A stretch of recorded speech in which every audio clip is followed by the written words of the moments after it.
Piko erribalida gaindituta, apirilera arteko epea eman dio orain Imanol Pradalesek. Pedro Sánchezi horixe bere nabarmentzen da gaurko azaleko argazkian. Pradales eta Sánchez Moncloan bildurik. Titularrak dio bestalde, Osakidetzak iraungitako 253 txerto eman zituela 13 esietatik 12 gehienak aurrei jarri zaizkie. Arriskurik ez dakarrela ziurtatu du Osakidetzak eta krisi berri horri eusten saiatzen ari da. Azaleko argazkian gai berbera ekarri du Berria egunkariak ere, apirilera arteko luzapena eman diola Pradalesek Sánchezi. Badak beste gai bat nabarmentzen dena 15 urteko berakoi sare sozialak debekatzeko prozesua hasi duela Frantziak. Deia egunkariak dio, Pradalesek migrazioan lehia handiagoa eta baliabide gehiago eskatu dizkiola Sánchezi iparraldeko muga delako. Eubi agintarien arteko bilera aipagai hemen ere ikusten duzuen. Argazkia hildo berdinetik, Sánchezek Pradales agurtu duen momentua. Berritasunik ez, gai aldetik Noticias de Gipuzkoan. Sánchez eta Pradalesen arteko bilkuraz dio, autogobernuan eta segurtasunean aurrera egiteko sintonia erakutsi dutela biek.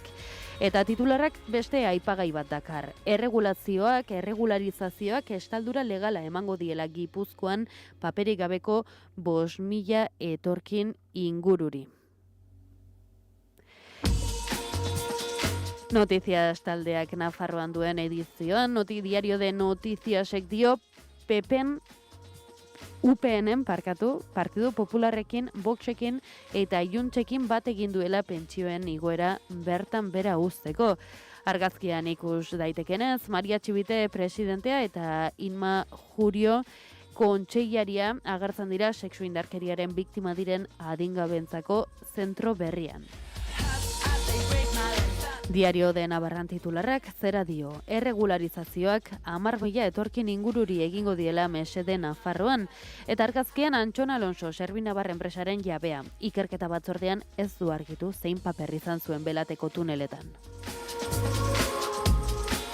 Sánchez eta Pradalesen arteko batzarra nagusi El Correoren 2 edizioetako azaletan berdin-berdinak dira. Dio honek Pradalesek 2 hilabete eman dizkiola Sánchezi migrazioan eta aeroportuetan eskumen gehiago negoziatzeko. Eta El Correoren argazki bera hautatu du El Diario Baskok ere Sánchez Pradalesi ongi etorria ematen. Bestalde Osakidetzak emandako txertoen inguruko gaia ere ekarri du azalera El Diario Baskok. Osakidetzak 253 haurtxo beharko haurtxori txertoa jarri beharko diela ere iraungitako dosiak eman ondoren. Goizeko 7:36 unaino gaurko azalen errepasoa.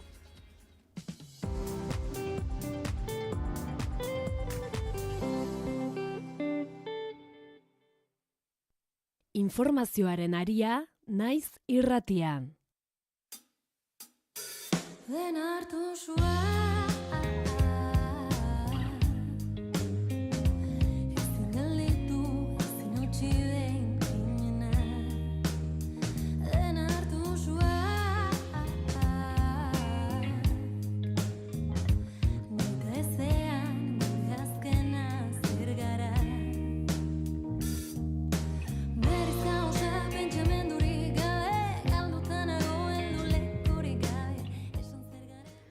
Goizeko 7:37 entzuten ari zaretena gaurko Iker Gurrutxagaren abesti proposamena, ea zer dioen. Egunon ekipo, egunon entzule zer moduz. Gaurko honetan itzulera bat, hori da proposatzen dizuedana. Natali abeslari usurbildarrak, gaur egun Austin, Texasen bizi denak, kantu sorta bat grabatu bendu udan, eta usurbilera etorri den horretan, kakiak garazorekin garaten, eta, kantu horien artean lehen da bizikoa, ezagutu dugu dagoeneko sua deitzen da abestia, eta luzamendurik gabe, entzun dezagun. Hau da, Natali, Izagirre, Natali.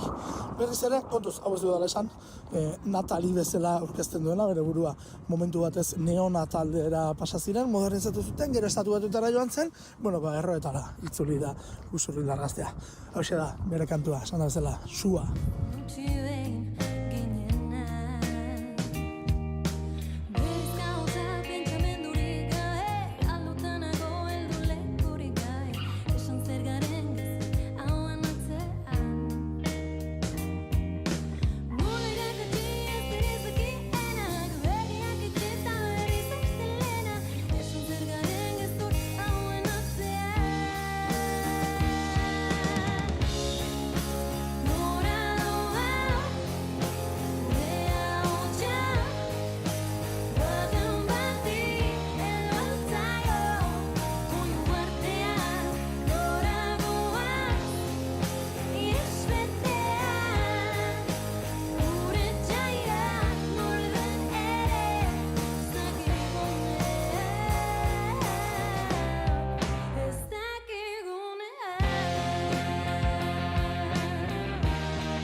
Ez dut ikasiko erori arren, zerbaiten esperoan besterik ez. Egin ezean argirik ez da hemen. Nora, nire ahotsa, baten beti heldu altzaio, oihu artean, nora goaz, ihes betean, gure jaia. Nora goaz, gure ahotsa, baten beti heldu altzaio, oihu artean, nora goaz, ihes betean, gure jaia molden ere.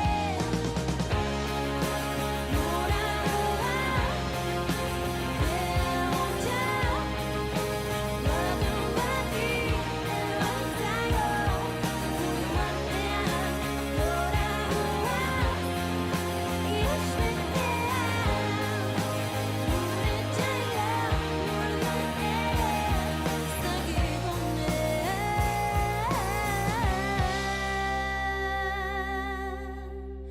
Ez dakigune.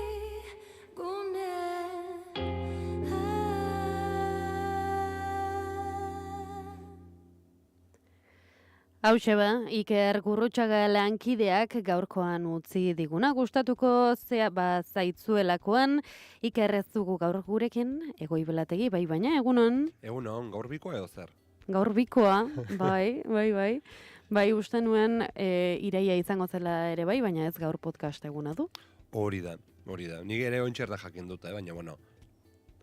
Bueno, Ikerrek entzungo gaitulakoan kotxetik edo egunon Iker.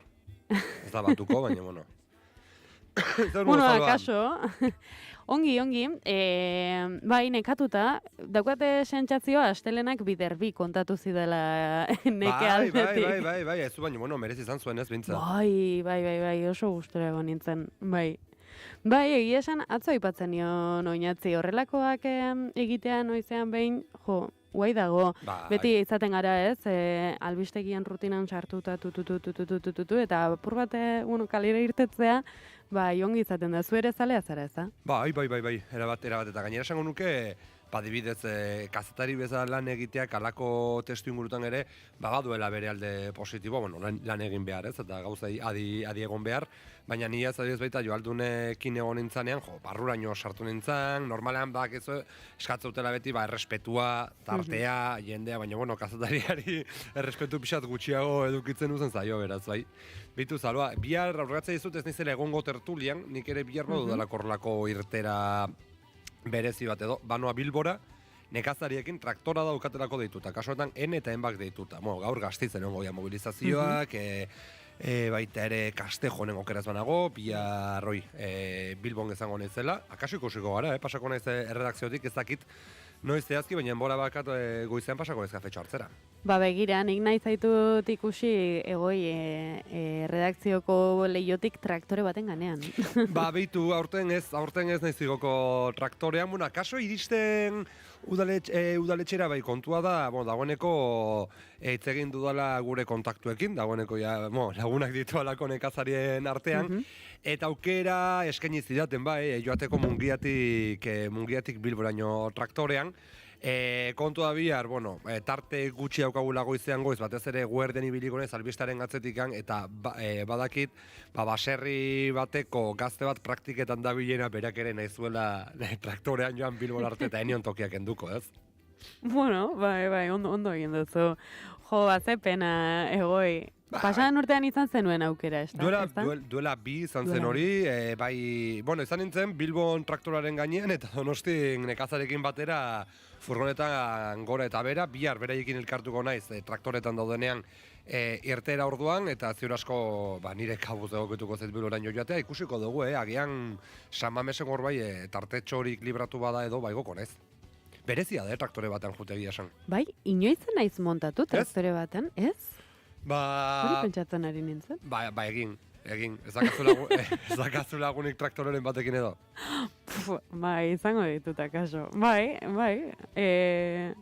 Bai, seguru topatuko nukela horrela gogo berezia izan eskero. Bai, etorri zait burura kutsidazu bidea Isabel, film edo telesaileko badago estena bat. Uzten dutela popillo sartzen den mutil Donostiako mutil gazte, naiz gogoratzen bere itzenarekin. Nik ez. Juanjo? Ez, bueno. Uzten dutela bakarrik traktorearekin eta pasatzen dituela orduak eta orduak bueltak ematen zelaian. Baduzu buruan estena? Antxertan, ez beste, Imaginatzen zaitut horrela. Edo nire burua ere bai, utziko balidate nire kabuz hor traktore batean, ez da jakingo nuken gelditzen. Kontua traktoreak behar duela egon behar duen tokian, alegia, sorotan, lurra lantzen, eta horrek ziur asko biharko ez doikotasunaren berri ere ematen digu, ez? Zer dela eta traktoreak hirietara ez da lehenengo aldia. Eta honeko 2 urte badara matzate. Ze orain, eskuak denak burura eraman dituzte, eta nola da posible, orain Mercosur akordio ben dago, eta atera dira nekazariak, luzaz ari dira honetaz hitz egiten, dagoeneko dira 2 urte, akordionen ingurukoak ohartarazten zituzten, eta errealitatea da, bai, traktoreak kalean ateratzen dituzten eta bar, herritarrak babesa adierazten dietela eta bar, baina herritarrok ez ezagunaztu azken finean kontsumitzaileak ere bagarela eta ardura zuzena daukagula, gure lehen sektorean izaten ari den abandonoarekin, eta zuk hori ongi dakizu, ze lurrera begiratzen dugun bezala, itsasora ere begira genezake. Bai, hala da. Zuk zeuk ere. Bai, lehenengo sektorea galtzen ari da guztiz, arrantzaren kasuan oso nabarmena da, ez? Euskal Herrian portu oso gutxi, esku batekin kontatu daitezke Euskal Herrian zehar martxan segitzen duten portuak, esango nuke Bermeokoa dagoela hor, Pasaiakoa, Bilbokoa, Hondarribik Getaria eta ja, bai. Bai, ez daude, ez dira askoz gehiagorik izango. Portu askotan, kostaldeko herri askotan galdu da guztiz, bajurako arrantza, eta izatekotan, barko txikiak geratzen dira bakarrik zerbait arrantzatzen dutenak, eta ez dago erreleborik. Eta erraitatea da berbera, baitere nekazaritzan eta abeltzaintzan, eta ulertzekoa da, gaur egun hastea, zuk esan duzun bezala, eredu txikiko nekazari arrantzale bat bezala, non topa dezake batek horrekiko esperantza baikortasuna. Eta berez da egoera latza, testu inguruak horretara eraman gaitulako, testu inguruak edo bai munduak edo sistemak horretara eraman gaituelako bebai, baina egoeraren aurrean ere oraindik oztopoak jartzen badira, zaildu egiten da. Hori da, uste, baita esan dugu multifaktorela den arazo bat dela, baina ez dakit, zaloan, nire baita eko grazioso iruditu zait, nola batzuk saiatu diren Mercosurrekiko akordiori, Europar Batasunaren Mercosurrekiko akordiori basaltzen, esan ez, behitu orain Trumpekin gaizki gaude, eta gure subiranotasun estrategikoaren defentsan bilatu bertugun merkatu berriak, eta bai hori dena oso ongi dago. Ze kostu du horrek? Bai, noski baiet, eta kontua da, ados, ari gara, subiranotasun geoestrategikoa lortzen, elikadura subiranotasuna galtzearen truke. Eta ez da kapritxo bat edukitzea lehen sektore bat potentea elikagaiak ematen dizkigunak, baizik eta lehen esan dugun bezala estrategikoa da, herri bezala bizira nahi baldin badugu, eta kanpo faktoretatik salbu egon nahi badugu behintzat, egin batean beharrezkoa dugu hori, eta badirudi baita ere, pandemian gertatu zitzaiguna aztu zaigula, azkenean oinarezko gauza asko ustez balio erantzi gutxiko gauzak direnak, baina gero estrategikoak direnak berdin etziela hemen egiten. Hortaz, ikusiko dugu nora guazen. Hala ere, hau, Mercosurrei begira gaudela, probestuneko nuke baita ere esatera, ez dudala uste arazoa behar duenik izanen beste Europa, Ego Amerikaren kontra, baizik eta zer nolako eredua den jarraitzen dena, nik bai uste dute, badela kompetentzia desleiala, nekazariakiko Argentina, Brasil, Uruguayen adibidez, bazituztelako hemen dituzten baldintza eta bete behar berberak, zentzorretan badago albo kalte ekonomiko bat, baina horrez gain gero badago eredua, eredu industrial bat eta tokiko eredu bat. Eta nik hemengo nekazariengan pentsatzen dudan bezala eta kezatuta nagoen bezala, batez ere lurra tokiari lotutako begira nago, nolabait eredu jasangarriago bat dutenei begira, eta hauek gureak hemen sufrituko duten bezala pentsatzen dut baita ere, antzeko egoera etorriko zaila gainera Hego Amerikako ekoizle txiki askori, hemen zerealez, harageaz hitz egiten ari gara, eta egia da, hemengo ekoizleek gaizki pasatuko dutela, baina zer gertatuko da demagun. Uruguaiko ardo ekoizle txikiekin, edo Argentinako gazte ekoizle txikiekin, horiek ere oso kaltetok izango dira, hemen gehiago ekoizten dalako. Bai, ala izan daiteke, begira egoi hori, honen inguruan Jon Kolinorekin hitz egin alko genuke, badakizu eguraldi tertulia izaten dugula, goizeko 7 eta 5 minutuan, asteartetan izaten gara Jon Kolinorekin, Aretz Soroa baserri eskolako baserri eskolakoa da bera, eta egunero ez asteartero izaten ditugu, nekazal kontuak izpide, ez dut izan aukerarik oraindik, berarekin honen kontura hitz egiteko. Atero seguro analisi oso ona egingo dula Jonek. Bai, galdetuko diot datorren astean, edo bestela entzuten ari bada gonbidatuko dugu, nahi badu, tertuliatxo honetara ere parte hartzen egoi Mercosurren eta Europar Batasunaren arteko akordio hau gora bera baditugu ere bestelako titular batzuk gaurkoan. Esaterako, nagusiak izan daitezkenak Pradalesen eta Sánchezen bilkura, atzoko bilkura, Moncloan batu ziren, Gernikako estatutuaren inguruan, hor eskualdatzeko dauden oraindik akordio horien inguruan hitz egiteko. El día de la marmota, ez? Zer iruditzen zaizu? Orain gainera, atera da lehendakaria, atera da Imanol Pradales, ez, aste santuak arte. Ez dakit, ze zentzazio duzu horrekin? Orain dela aste batzuk, Maria Ubarretxena eta lehendakaria bera agertu ziren, nola esaten da, mai gainean pultsua bota eta Espainiar estatu, Espainiar gobernuari, benetako pultsu bat hor sortzen, eta orain,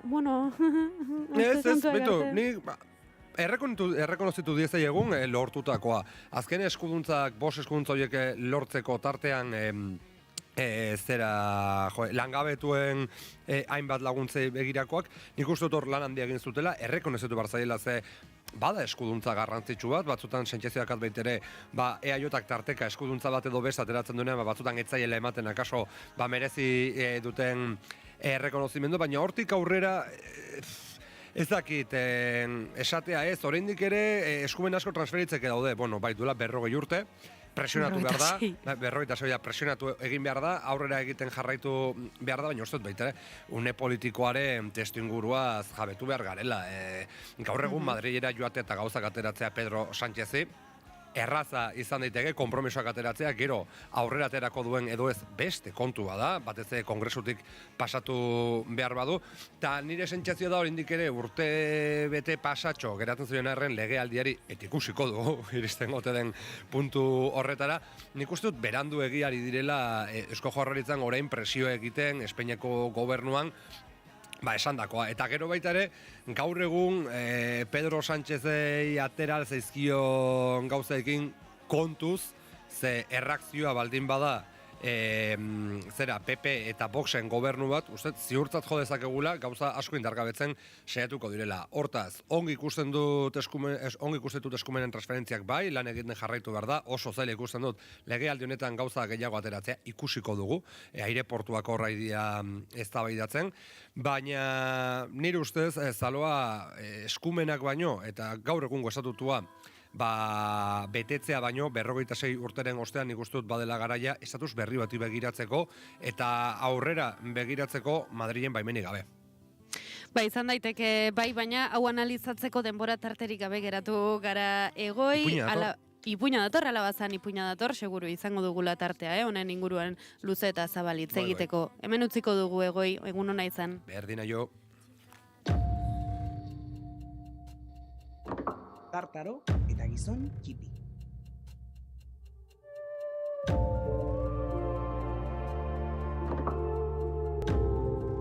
Alabazan edo ez bazan, entzun dadila naiz irratian. Basoan animali asko bizi da. Bizi dira ontzak, bizi dira azeriak, eta bizi dira ere otsoak. Basoan bizi dira ere, ez gizaki ez da animalia diren bestelako izaki miresgarri batzuk. Haien artean, adibidez, tartaroa. Tartaroak gizaki baten itxura du, baina gizakia baino handiagoa da. Gorputza estalia du guztia hilez. Hau handia du eta hortzak gaizki jarriak. Eta kopetaren erdian begi bakarra du. Hori ez da ordea tartaroak duen konturik beldurgarriena. Badakizu ezer jaten duen tartaroak? Umeak osorik. Bai. Hala omen da. Elezarrak dio behin batean, basoan, bizi omen zela familia bat. Familia bat oso pobrea zena. Seme-alaba asko zituzten, baina dirurik ez. 8 seme-alaba zituzten, zehatz. Eta haien artean, 8. txikiena zena, gizon txipi. Deitzen zena, ura zen, azkarrena eta argiena. Egun batean gurasoek erabaki zuten, utzi behar zituztela basoan. Ez zutela dirurik ariei jaten emateko eta hantxe utziko zituztela. Bai, baso beldurgarri hartan. Eraman zituzten basora eta eskapatu ziren etxera. Hantxe geratu ziren 8. Beldurrez, ikaraturik. Gaua iritsi zenean, hotzez eta entzuten zuten otsoa han urrutian. Ama, zer egingo dugu? Gizon txipi orduan, zuhaitz batera igo eta hantxe ikusi zuen, etxe bat. Eta etxean, argia zen. Gerturatu ziren 8. Atea jo zuten, kas. Nor da? Erantzun zien ahots batek. 8 nahi arreba gera eta gure gurasoek hemen utzi gaituzte eta emango altzen iguke ostatu. Orduan atea zabaldu zien, neska gazte batek. Eta esan zien, gustora emango nizueke ostatu. Baina ezinezkoa da. Etxe honetan tartaroa bizi da. Eta zuek usaintzen bazaituzte, jan egingo zaituzte. Ez diogu beldurrik tartaroari, esan zuen gizon txipik. Moldatuko gara. Etxera sartu ziren eta han nunbait izkutatu ziren. Handi gutxira iritsi zen etxera tartaroa. Atea zabaldu, usaindu, eta esan zuen, aurru saia dago hemen! Orduan neskak kontatu zion, baietz bazirela aur batzukan, baina ez jateko mesedez, gizajoak bakarrik zeudela eta... Jan egingo ditut bihar, larrutu eta jan egingo ditut osorik. Eta etxiko atea, giltza zitsi zuen. Ama, zer egingo dugu, 8 tardarka eta beldurrez. Orduan, gizon txipik, begiratu zuen tartaroa eta lotan ikusi zuenean, hartu zuen burdin bat. Jarri zuen sutan eta gori zegoenean, zast! Tartaroaren kopetean sartu zuen, begi bakarrean. Tartaroak orduan, sekulako minez garrasika hasi zen, ezin zuela ezer ikusi eta ara eta ona. Baina atea itxia zen eta ezin zuten iesik egin. Zer egingo dugu? Ikusi zuten, kortan bazirela 8 auntz. Eta esan zuten, badakigu zer egingo dugun. Hil egingo ditugu auntzak eta haien larrua jarriko dugu eta auntzak bagina bezala aterako gara. Ongi da. Egin zuten, hil zituzten auntzak eta jarri zituzten haien larrua gainean. Eta hurrengo goizean, auntzak kalera ateratzeko garaia iritsi zenean, tartaroak atea zabaldu zuen. Eta jarri zen atean. Eta eskuekin ukitzen zituen 1, kanpora, 2, kanpora, 3, 4, 5, 6, 7. Eta 8. garaia iritsi zenean, 8. txanda iritsi zenean, nabaritu zuen zerbait desberdina zela. Gizon txipi zen, eta txipia zenez zintzarria ezin zuen ondo mugitu. Orduan esan zuen, harrapatu zaitut, eta indar guztiz hartu zuen, baina gizon txipi bizkorra zenez, eskapatu egin zen korrika, eta tartaroa geratu zen larruarekin eskutan. Gizon txipi korrika, lasterka abiatu zen, eta orduan tartaroa oso gaiztoa zela, baino ez zela batere tuntuna, esan zuen, badakit zer egingo dudan. Kipi, aizu, irabazi duzu, sari bat dut zuretzat! Eta botazion, urrezko eraztun bat. Xu! Txipik hartu zuen airean eta behatzean jarri zuen. Eta orduan eraztuna, magikoa baitzen, hasi zen, hemen!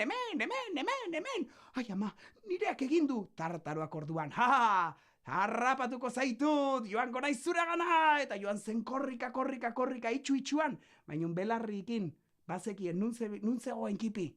Orduan Kipik kendu zuen eraztuna eta zast, uretara bota zuen, eta tartaro eraztunaren atzetik, uretara. Eta uretan, ito egin zen tartaroa. Aupa, ongi! Pospozik jarri ziren denak. Joan ziren tartaroaren etxera. Hartu zuten, urrea, zaku batean sartu, eta neskari eman zioten, saritzat. Eta beste urre pixka bat hartu, eta haientzako hartu zuten. Eta horrela, amaitu omen ziren, etxe hartako miseria guztiak. Gipuzkoako Foru Aldundiaren eta Donostiako Udalaren laguntzarekin ekoiztutako saioa.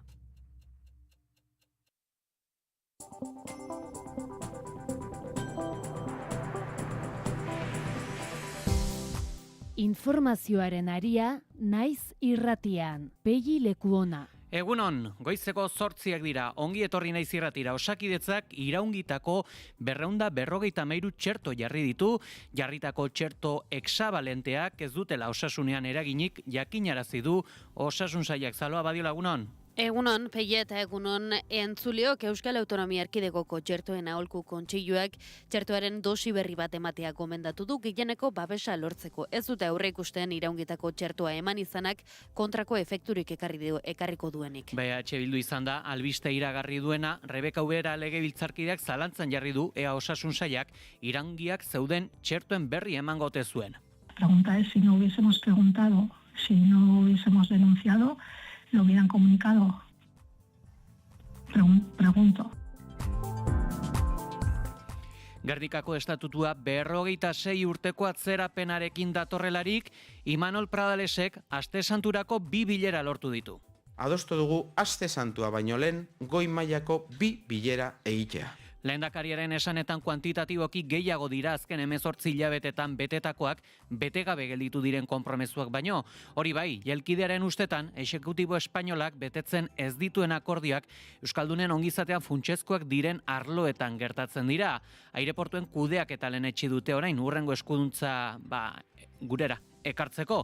Eta 2026 urte honetan ere, iraungitzen den kupoa negoziatu beharko dute. Bestalde, Madrilen ere, omnibus dekretu atzera bota dute PP, Vox, Junts eta UPNren botoek bertan bera gelditu dira, pentsioen igoera, maizter zaurgarrien etxegabetzeak debekatzen jarraitzea eta pertsona kalte berei ura eta argindarraz mozteko neurriak, garraiorako obariak berriz mantendu egingo dituzte.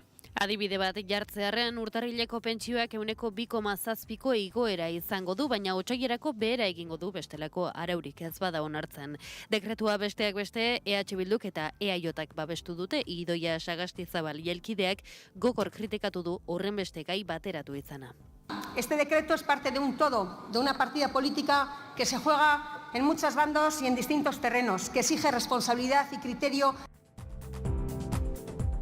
Eta unibertsitate publikoek jasaten duten zabarkeria salatu du Euskal Herriko Unibertsitateak. Azpi finantzaketaren arazoa maigaineratu du berriro ere agintaldiaren lehenbiziko urteurrenaren balantzea egiteko tenorean Joserra Bengoetxea errektoreak. Gasteizko kampusean antolatutako agerraldian onartu du tentsio uneak badirela Juan Ignacio Pérez Iglesias zuzendutako Zientzia Unibertsitate eta Berrikuntza Sailarekin ekitaldiaren ostean RNek elkarrezketatu du. Las negociaciones están siendo duras, difíciles. Nuestra voluntad, lógicamente, es llegar a un entendimiento. Creemos y esperamos que esa también es la voluntad del gobierno vasco y en ese sentido pues estamos obligados a entendernos. Estaturik gabeko nazioetako sindikatuek modu bateruatuan egingo diote gutxieneko soldata propio erabakitzeko almenaren aldeko borrokari.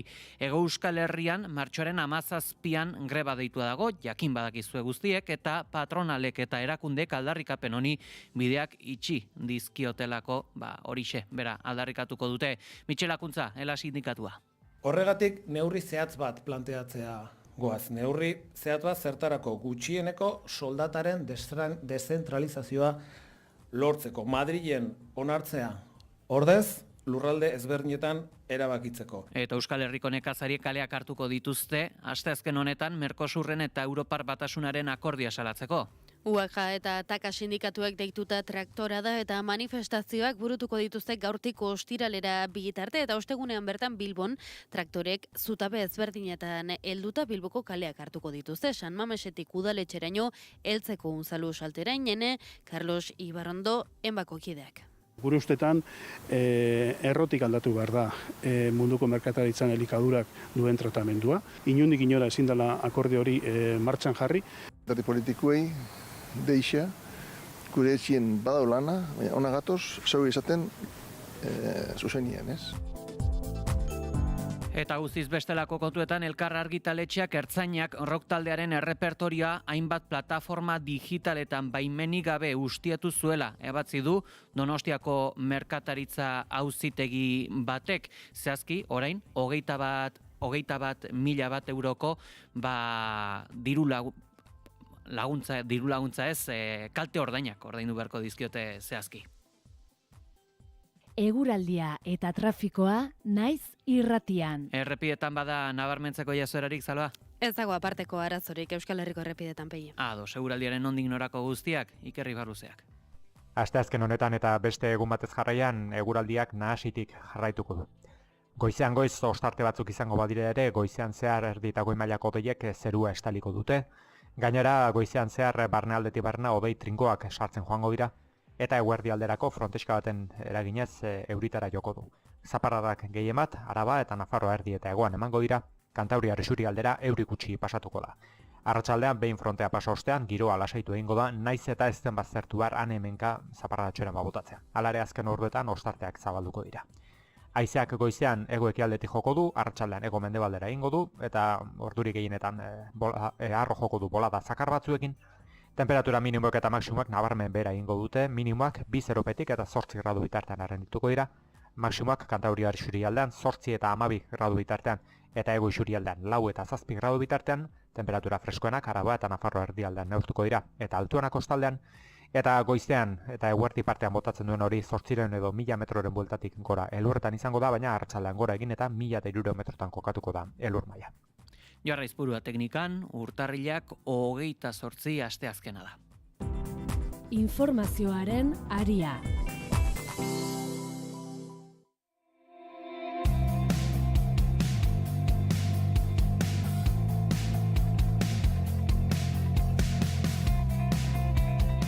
Osakidetzak iraungitako txertoa jarri die 253 lagunei gehienak haurrak. Jarritako txerto hexabalenteak ez dutela osasunean eraginik jakinarazi du Osasun Sailak EH Bildu afera publiko egin ostean. Hexabalente motako txertoak difteria, tetanosa, tosferina, poliomielitisa, B motako aepoimilus infuezae eta B hepatitisaren aurkako prestakina dira. Osakidetzako onartu du Osasun Zerbitzuko 13 esietatik 12 mota honetako txerto iraungituak jarri dituela. Ohar batean Osasun Sailak azaldu du 253 txerto iraungitu jarri direla eta kasu guztiak identifikatuak daudela beharrezkoak diren arkibideak emateko. Euskal Autonomia Erkidegoko txertoen aholku kontseiluak txertoaren dosi berri bat ematea gomendatu du gehieneko babesa lortzeko. Ez dute aurreikusten iraungitako txertoa eman izanak kontrako efekturik ekarriko duenik. Bain zuzen, EH Bildu jakinarazi du hau, iragangiak zeuden 253 txerto jarri dituela Osakidetzak eta kasu batzuetan iraungitako 2 txerto ere jarri dira. Radio Euskadin, Rebeka Ubera legebiltzarkideak salatu du kudeaketa eta antolaketa arazo larria izan dela. No es un caso aislado. Aquí ha habido un problema organizativo, de trazabilidad, de gestión de Osakidetza que hay que clarificar. Bain zuzen, Uberak azaldu du, Alberto Martínez sailburuari galdetu ziotela eta berak baieztatu zuela, iraungitako txertuak jarri zirela. Jazotakoa ikertzen zeudelarik, familiei ez zitzaiela jazotakoaren berri eman baieztatu du EH Bilduk. Uberak zalantzan jarri du, ea iraungiak zeuden txertuen berri eman gote zuten. La pregunta es si no hubiésemos preguntado, si no hubiésemos denunciado, lo hubieran comunicado. Pregunto. Errebalida azterketa gaindituta Pradalesek Aste Santura bitarteko denbora tarte eman dio Pedro Sánchezi. Lehendakariak baieztatu du kuantitatiboki gehiago direla beteak dauden akordioak bete gabe daudenak baino, Gernikako estatutua osoki betetzea 2025 urteko abenduaren 31an aurreikusi zuten arren. Aste Santua heldu aurretik maila instituzional goreneko 2 bilera aurreikusi dituzte. Kooperazio bitariko batzordea eta kontzertu ekonomikoaren batzorde mistoa. Pradalesek baieztatu du konpromezu berri bat lortu dutela Espainiar exekutiboaren borondate politiko erreala giraztatzeko. Adostu dugu Aste Santua baino lehen goi mailako 2 bilera egitea. Lehendakariaren esanetan kuantitatiboki gehiago dira azken 18 hilabetetan betetakoak betegabe gelditu diren konpromezuek baino. Hori bai, jelkidearen ustetan exekutibo espainiarrak betetzen ez dituen akordioak euskaldunen ongizatean funtsezkoak diren arloetan gertatzen dira. Espainiako gobernuak bete ez dituen gaiak Euskal Herritarron ongizaterako funtsezkoak dira. Eta hoiei ez digu inolaz ere uko egingo. Bestelako esparruak ere aipatu ditu, hala nola, migrazio arloko gaitasun politiko propioak, mediku falta ala euskararen ofizialtasun Europan. Hala ere, Pradalesek atzerritartasun gaitasunak eskatu ditu pertsonen kanporatze prozesuetan partaide izateko. Atzerritartasunaren arloan, ertzaintzaren lankidetza erraztea kanporatze prozesuetan. 56 urteko atzerapena duen Gernikako estatutua betetzeko bidean aireportuen kudeaketa lehen etxi dute orain. Eskuduntza hau, Aste Santua heldu aurretik ixtea espero dute, eta bestalde 2026 urte honetan iraungitzen den kupoa negoziatu beharko dute. Hau ez da, atzokoan Madrilek jaso den gauza bakarra izan ere, Omnibus dekretu atzera bota dute PP, Vox, Junts eta UPNren botoek bertan berak gelditu dira beraz, pentsioen igoera, maizter zaurgarrien etxegabetzeak debekatzen jarraitzea eta pertsona kalte berei ura eta argindarra ez mozteko neurriak. Garraiorako obariak ere mantendu egingo dituzte. A favor 171, en contra 178, ninguna abstención. En consecuencia, queda derogado el Real Decreto Ley. Felix Bolaños presidentzia ministroak dekretua babestuko eskatu die talde parlamentarioei milioika herritarri minez egiteko eskatuz. Señorías, votar sí a este Real Decreto Ley es votar sí a subir las pensiones. Es votar sí a garantizar el suministro de agua y energía a personas con bajos recursos. Es votar sí a evitar desahucios a gente que no tiene dónde ir. Y es votar sí a establecer exenciones fiscales a desempleados, a víctimas de la dana y a afectados por los incendios forestales del último verano. Kontra bozkatu dute Partidu Popularrak, Voxek eta Juntsek eta UPNek ondorioz bertan bera gelditu dira ondorengo neurriak. Pentsioak euneko 2,7 igotzea 2026an, gutxieneko pentsioak euneko 7 igotzea, kotizazio gabeko pentsioak eta bizitzeko gutxieneko dirusarrerak euneko 11,4 handitzea, 2025eko lanbidarteko gutxieneko soldata luzatzea, autonomoen kotizazio sozialak izoztea, beste bizitokirik ez duten familia zaurgarrian etxegabetzeak debekatzea, familia kalte beren argi, ur eta gas hornidura eteteko debekua, bonus sozial elektrikoaren deskontuen luzapena eta ibilgailu elektrikoak erosteko laguntza fiskalak beste batzuen artean. Neurriagoek abendutik zeuden indarrean eta bertan bera geldituko dira bozketa estatu aldizkari ofizialean argitaratzen denean. Adibide bat jartzearen urtarrileko pentsioak euneko 2,7ko igoera izango du, baina otsailerako behera egingo du, bestelako araurik ez bada onartzen. Dekretua besteak beste, EH Bilduk eta EAJak babestu dute. Koalizio soberanistako eledun Oskar Matutek azaldu ditu neurriok atzera bota izanaren ondorioak eta hipokritak izatea leporatu die aurka bozkatu dutenei. ¿Por qué van a votar en contra de esta iniciativa para dejar a cientos de miles de personas atrás? Porque son los nadie, porque no tienen patrimonio, porque no tienen valor patrimonial interesante como el que tienen, quizás sí, los de los consejos de administración a los que les rinden más obediencia. EAJak dekretuaren alde bozkatu badu ere gogor kritikatu du horren beste gai bateratu izana. Este decreto es parte de un todo, de una partida política que se juega en muchos bandos y en distintos terrenos, que exige responsabilidad y criterio. Joaren aria.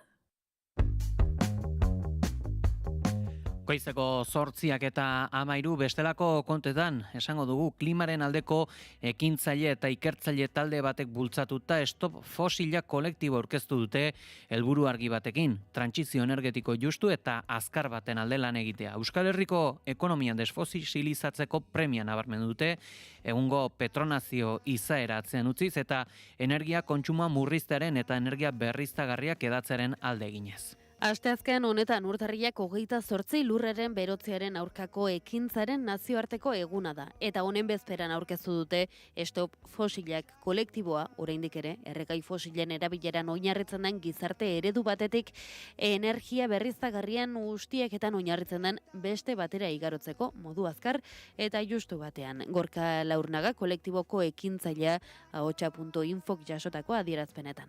Stop Fosilak larrialdi klimatikoarekin eta gure lurraldearen egoera energetikoarekin kezkatutako zenbait herritarrek sortu dugu. Ingurumen elkarte bat da, bizitzaren alde lana egitea asmo duena eta bizitzaren mehatxu nagusietako bat, mende untan, 21. mendean, erregai fosilak dira, ez? Bai naturaren dako, aldaketa klimatikoarengatik edo badituzten azpiegiturengatik, isuriengatik eta kutsadurarengatik eta baita bizitzarendako gure osasunarengatik, zeren sortzen duten airearen kutsaduraren arazoak milioika literalki heriotza sortzen ditu urtero munduan eta gure herriuntan ere bai. Bizitzaren alde, Stop Fosilak manifestua ere plazaratu du mugimendu ekologisten, klima aldaketaren ikertzaileen eta zenbait nekazaritza sindikaturen babesa duen Stop Fosilak kolektiboa. Zentzu honetan, oraindik ere bizitugun errealitatea ziabetu eta posible diren sistema jasangarriagoetara igarotzea defendatzen dute, alegia oraindik ere nagusi diren erregai fosiletatik berriztagarrietara igarotzea modu erabakigarrian. Eta bertan guk erraten duguna da, orain tokatzen zaiguna dela erabakitzea non, zenbat eta nola jarriko ditugun azpiegitura berriztagarriak eta batez ere fokoa jarri behar dugula erregai fosilekin dugun arazo izugarrian. Zentzu honetan Euskal Herria oraindik ere petronazio bat dela berretsi du. Hau da, gure ekoizpen energetikoaren zatirik handiena erregai fosiletatik datorrela. Argi dute ordea, berriztagarrietarantz egiteko baldintzak ematen direla modu antolatuan. Horiek ala esan beharra dugu ere, balio ekologiko handiko eremu babestuak petrolio industriaren jardueren arriskupean daudela gaur egun. Nazioarteko aditu talde batek sinatutako ikerketaren arabera, estatu frantsesaren azalera neurtuko luketen eremuak dira arriskuan daudenak. Australiako koralezko barrera handiak, Guatemalako biosfera mailaren erreserbak edota Gabongo Oguebeeko padurek gutxienez 2 gauza dituzte amankomunean. Alde batetik, altxor natural babestuak dira, biodibertsitatea euskor bezain berezia duten lekuak, eta aldi berean kokagune horiek legez aitortuta duten babesa gora bera gasa eta petrolia ustiatzeko lizentzien mehatxupean daude. Arrisku global baten 3 adibide baino ez dira, Environmental Investigative Forum eta European Investigate Collaborations taldeek kartografiatu dute arriskuan dauden babespeko eremu ekologikoak munduko mapan. Petrolia eta gasa esplotatzeko proiektuak oinarri ondorioztatu dute, hainbat gobernuk lizentziak eman dituztela munduan zehar legez ingurumen babesa jaso duten 7.000 bat eremutan. Beste era batera esan da. Mundu osoan, teorian babestuta dauden 690.000 kilometro karratu Frantziako estatu osoak hartzen duena baino, azalera handiagoa lehengai fosilak bilatu eta ustiatzeko baimenen mehatxupean daude gaur egun. Eta kasu batzuetan handitzen ari da azalera hori. Esplotatzeko eta jarraian erregai fosil hauek erauzteko 3.163 baimen dira, 89 herrialdetan kokatuak, eta Europako petrolio enpresa handi asko implikatzen dituzte, hala nola Shell, Perenco, Total Energies eta Eni. Informazioaren aria.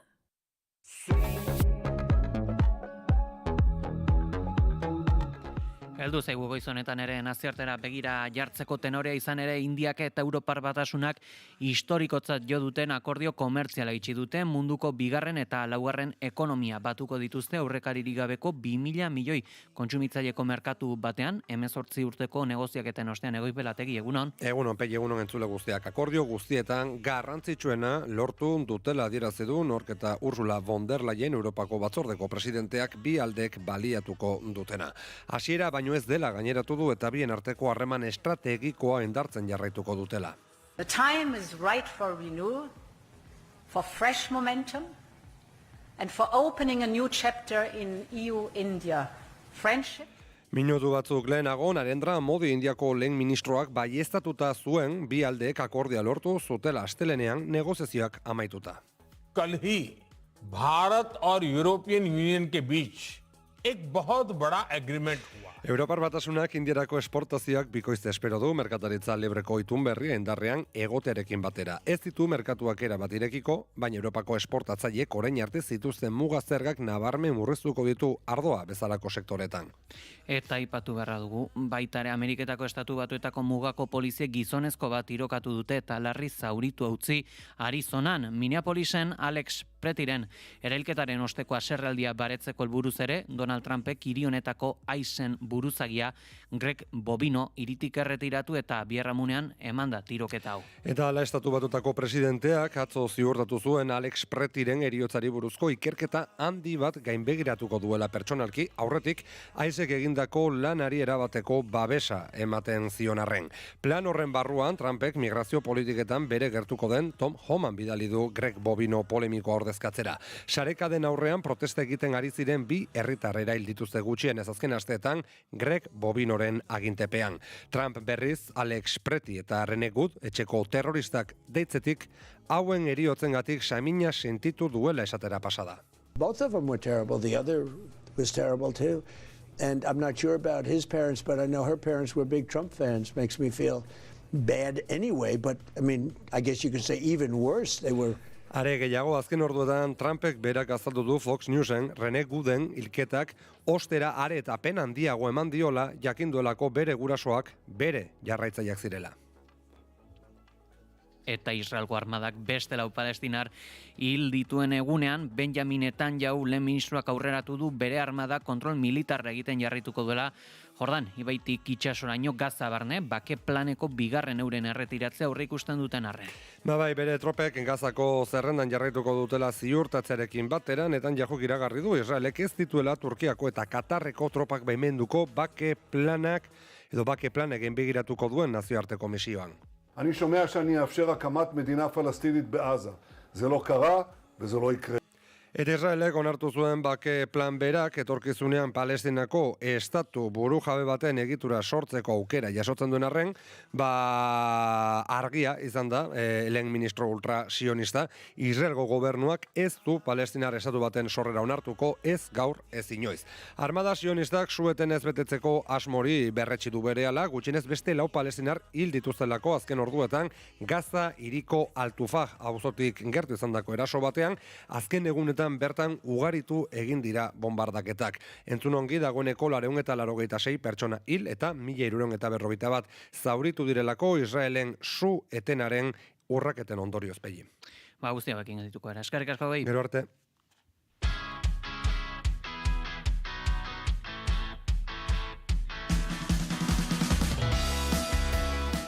Unibertsitate publikoek jasaten duten zabarkeria salatu du Euskal Herriko Unibertsitateak. Azpifinantzaketaren arazoa maigaineratu du agintaldiaren lehenbiziko urteurrenean Joxerra Bengoetxea rektoreak. Zehazki, Gasteizko kampusan antolaturiko agerraldian onartu du tentsiuneak badirela Juan Ignacio Pérez Iglesiasek zuzenduriko Zientzia Unibertsitate eta Berrikuntza Sailarekin ekitaldiaren ostean Radio Nacional Espainolak elkarrizketatu du. Las negociaciones están siendo duras, difíciles. Nuestra voluntad, lógicamente, es llegar a un entendimiento. Creemos y esperamos que esa también es la voluntad del gobierno vasco y en ese sentido pues estamos obligados a entendernos. Rektorearen ustetan honek ez ditu desbideratu behar helburu nagusitik adostasuna lortzea EHUk udazkenean argitaraturiko diagnostikoan jasotako berrei erantzuteko eta duela hilabeteak iragarritako paralisia saiesteko. Lehen urte honetako lorpenak ere azpimarratu ditu Bengoetxeak. Programa ambiziotsu batekin ekin genion ibilbide honi eta urtebete gutxi bada ere aurretik abian zeuden ekimenei jarraipena emateaz gain, beste 11 egitasmo abiatu ditugu. Eta programan jasotako konpromiso garrantzitsuenak bete ditugu. Ordezkoen auzia konpondu da. Esan genuen posible zela. Eta lortu dugu lehenengo urtean kolektibo guztien lan baldintzak hobetzea eta bereziki ordezkoen lan saria osatzea. Katedradun eta irakasle oso izateko, alegia gure irakasle eta ikertzaileen artean dauden gorengo mailetara iristeko promozioan dagoen itxaron zerrenda askatzeko modua egin dugu. Lortu dugu 2025ko lan eskaintza publikoan legez atera daitezkeen plaza guztiak deitzea.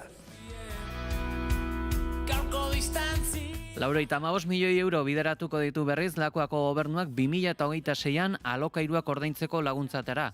Itxaso Leon. Etxebizitza plan bereziaren zenbatekoari buruz astearte honetan Denis Itxaso etxebizitza sailburuak gobernu kontseiluaren ostean jakinarazi duenez, gaur egun Araba, Bizkaia eta Gipuzkoan alokairuan dauden etxeen erdiak etxebizitza babestu batean bizi dira edo laguntza publikoa jasotzen dute. Prestazio horren helburua alokairuen ordainketa bermatzea da. Etxebizitza bat eskuratzeko eskubide subjektiboa parke publikoko etxebizitza bat esleituz berehala bete ezin denean. Egia da, oraindik bide luzea daukagula pertsona guztiei etxe bizitza duin bat eskaini ahal izateko eta horretan ari gara.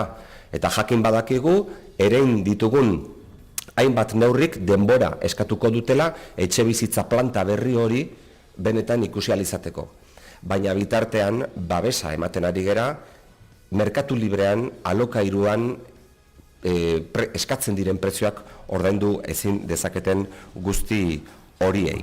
Hasierako kreditua 65 milioikoa da, baina handitu daiteke. Beraz, Itxasok kalkulatu du 95 milioira iritsi daitekeela urtean aurreko urteko joerari eutsizkero. Baina espero duguna da, gure aurreikuspenen arabera, aurtengo bukaera bitarte horretan segurazki kreditu ampliazio zabalkunde bat eman beharko diogula, segurazki 95 milioi eurora arte iristeko. Iaz, 94,5 milioi bideratu ziren laguntza hoietara, hasierako partida 57,87 milioikoa izan baitzen, 26,6 milioi gehiago zabaldu zena. Etxe bizitza duina lortzeko baliabide ekonomikorik ez duten eta merkatu librean alokatu behar duten pertsona eta familientzat da laguntza. Batera ezina beraz, ohiko bizileku premia bera osatzen duten beste laguntza publiko batzuekin. Eta Donostia kalean bizi diren pertsonak gizarteratzeko eta laneratzeko programa abian jarri du. Azken hilabetetan Martutenen eta Herreran izandako kaleratzek erdigunean jarri dute etxerik gabeko pertsonen egoera. Joanin Saustek azaldu duenez, aukerak gizarteratzeko eredu bat da, eta izenak berak adierazten duen bezala, etxerik gabeko pertsonei aukerak eskaintzen dizkie irizpide bikoitz batenpean. Eredu humanista bat, baino exigentea garatu. Humanista zergatik, erantzun zehatzak eman ditugulako, geure kezka adierazi dugulako bertan, hartatu egin ditugulako personak, baino exigentea ere, zergatik, baldintza batzuk ere eskatu ditugulako. Eskatu dugulako besteak beste, elkar bizitza bat ematea. Programan parte hartu nahi duten pertsonek, baldintza jakin batzuk bete beharko dituzela azpimarratu du alkateak, besteak beste, ikasketa plan bat jarraitzea, gizarte larrialdietarako udal zerbitzuarekin harremanetan lan egitea, edota hirian errotuta egotea. Adibide bezala jarri ditu, La Sirena terpetxean gaua pasatzen duten pertsonak eta EPA edo lanbide heziketa egiten ari direnak bitartean Donostian bertan Hernanin edo Tolosan. Bestalde, ustu diren eraikin eta pabilloietan delituak egiten dituzten pertsonak bizi zirela gaineratu du eta horientzako bi aukera bakarrik daudela, espetxea edo herrialdetik kanporatzea. Gaizkiak bazeuden baita ere, Herrerako inguru horretan. Eta uste dut hori esatea ere komenigarria dela, esan dut hasieratik. Ez buenismoa ez da populismo ere, baino datu gordinak eta zehatzak bai.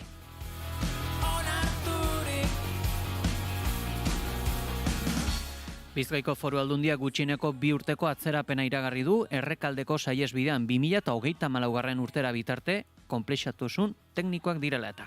Cuando se habla aquí de jarro de agua fría para los vecinos, yo entiendo que los plazos reales, si nos encontramos plazos reales, pues es una molestia para los vecinos. Digo, oiga, si me dijeron en el año tal, ya, pero mire, hemos ido a hacer el proyecto y el proyecto es mucho más complejo de lo que pensábamos. Entonces, esto va a llevar a estos plazos que he comentado, porque los 6 años de obra no se los inventa Carlos Alzaga porque falte dinero en la obra.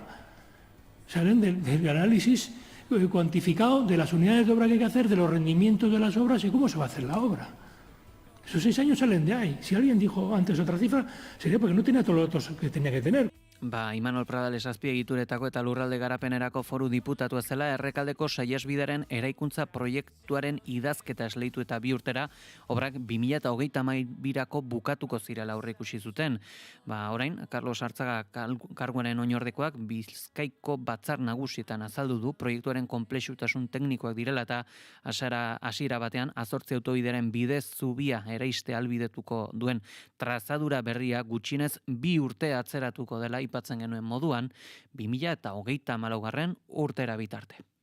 Informazioaren aria.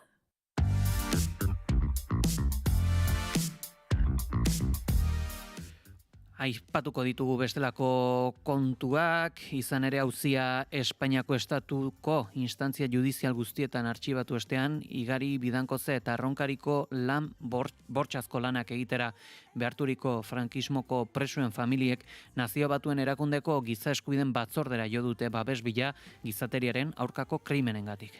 2023ko urrian preso errepublikanoen 12 senidek esklabotza lanagatiko lehen kereia aurkeztu zuten Agoitzeko epaitegien. Salaketan senideek adierazi zuten aipatutako herriak lotzen dituen errepidea eraikitzen ari zirela 2000 preso baino gehiago behartu zituztela 1929ko uztailetik 1941ko ekainera bitartean esklabo gisa lan egitera baldintza ankerretan.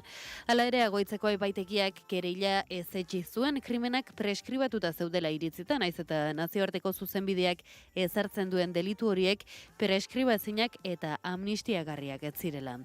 Preso errepublikarren senidentzat Espainiako estatuko justiziak memoria historikoaren legeak 1936ko estatu kolpe fasistaren eta diktaduraren biktimek merezi duten duintasunarekin tratatzeko gai ez izaten jarraitzen du.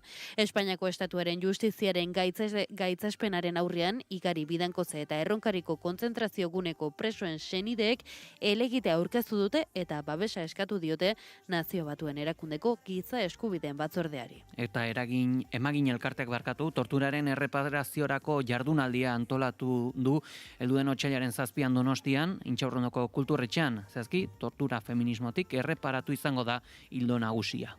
Elkarteak astearte honetan zabaldutako ohar batean azaldu duenez duela pare bat urte, emaginako kideengana ateioka joan ziren emakume militante batzuk, torturek jasandakoak guztiak ere eta Nafarrako torturatuen sarean bertan edo horren bueltan, torturaren aurkako dinamiketan ekinean zebiltzanak. Torturak eragindako bortxak izendatzeko, aletzeko eta ulertzeko analisi feminista bat osatzeko behar kolektiboa azalarazi zuten, marko feminista bat eraikitzearen garrantziaz mintzatu ziren.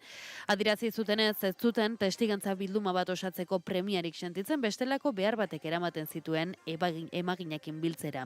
Bizitako bortxa egoera eta bortxa gertaera horiek berrinterpretatzeko tresna bat elkarrekin eraikitzeko gonbidapena egin zioten emagin elkarteari, beti ere feminismoa iparrorratz izan da. Elkarteako hartarazi du ukaezina dela emakume torturatuek eta gizon torturatuek ere indarkeria matxista pairatzen dutela, batez ere inkomunikazio garaian, baina ez zor bakarrik indarkeria mota horiei aldiz, feminismotik beste indarkeria kasu batzuei bezainbesteko arreta etzaile eskaini. Utxune horren jabe izan da, emakume torturatuek emagine egindako gonbidapenari heldu eta torturaz jartuteko marko feminista bat osatzen aritu dira elkarlanean, eta gogo eta horren emaitza, sorginak, putak, terroristak, indarkeria matxistaren ertzak tortura politikoak izeneko liburua dela gogoratu du.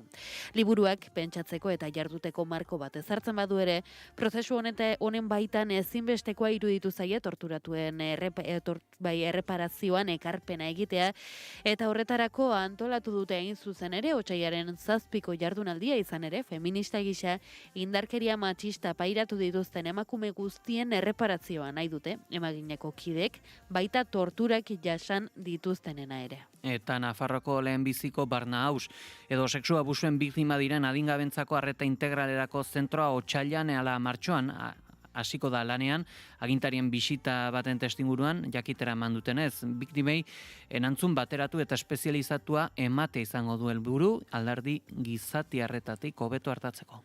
Iruñan dagoen instalazio horretan 3 eta 15 urte bitarteko neskatoak hartatuko dira, 16 urtetik aurrera sexu indarkeriaren biktimei laguntzeko zentrora bideratzen dituztelako. Aurren kasuan, 3 urtetik 17 urtera artekoak hartatuko dituzte, oro har 3 urtetik berakoak ez dira hartatzen, aurren adierazpen gaitasuna mugatua delako eta horrek oso zaila egiten duelako haiekin esku hartzea. Es parte del proceso terapéutico que se le da al niño. Lo que se pretende es que este local parezca una casa, una vivienda o un hogar, no una oficina donde se le va a atender. Instalazioak bisitatu ondoren, Maria Txibite lehendakariak komunikabidei egindako adierazpenetan esan duenez, 3 urte baino gehiagoko lanaren ondoren, zerbitzu hori duten beste erkideko batzuetara ere hainbat bisita egin ondoren, zentro publiko hau daukate herritarrek sexu indarkeria jasan duten haur, nerabe eta desgaitasun intelektuala duten pertsonei modu atseginean arreta integrala emateko.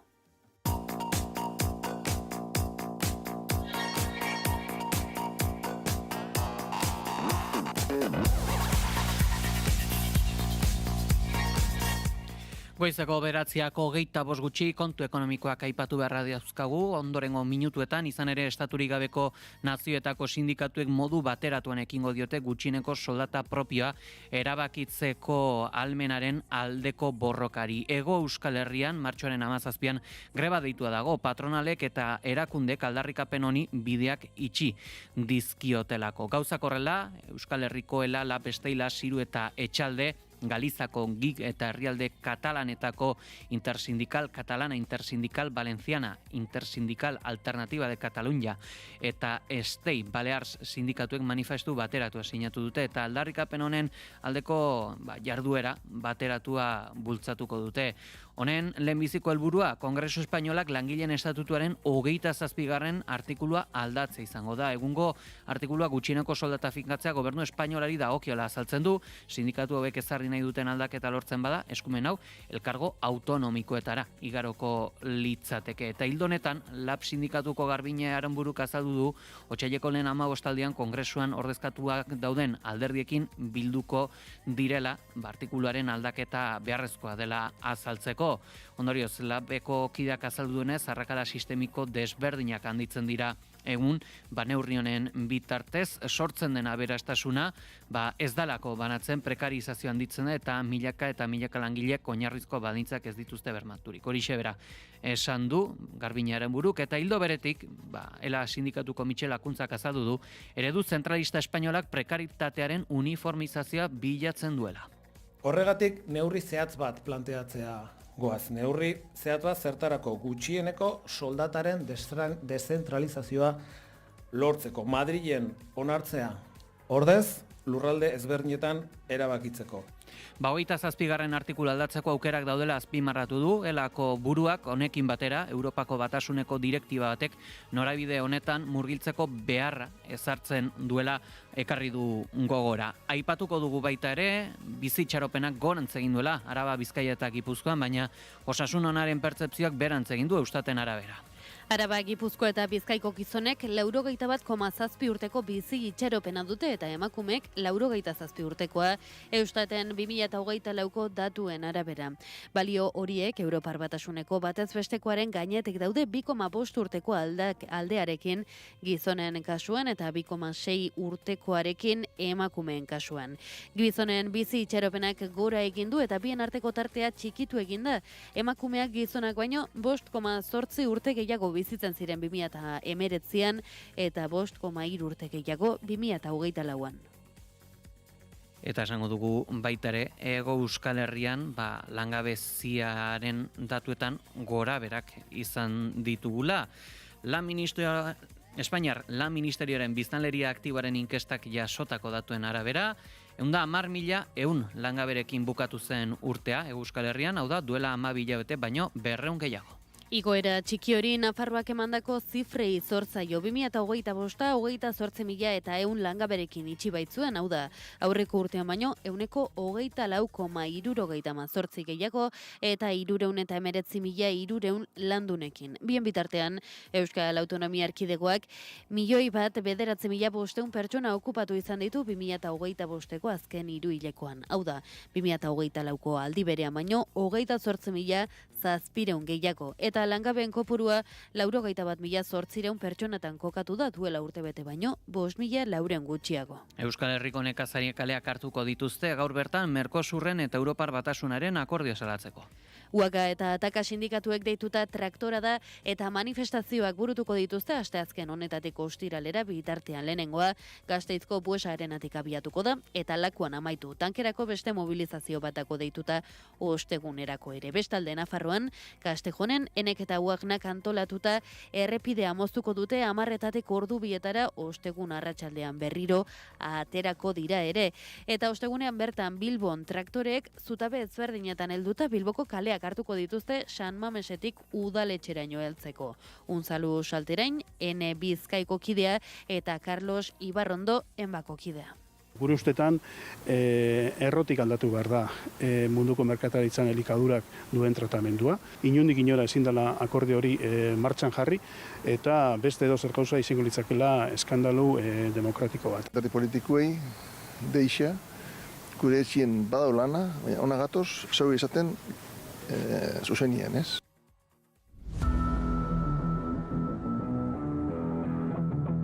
Kirol aria, naiz irratian.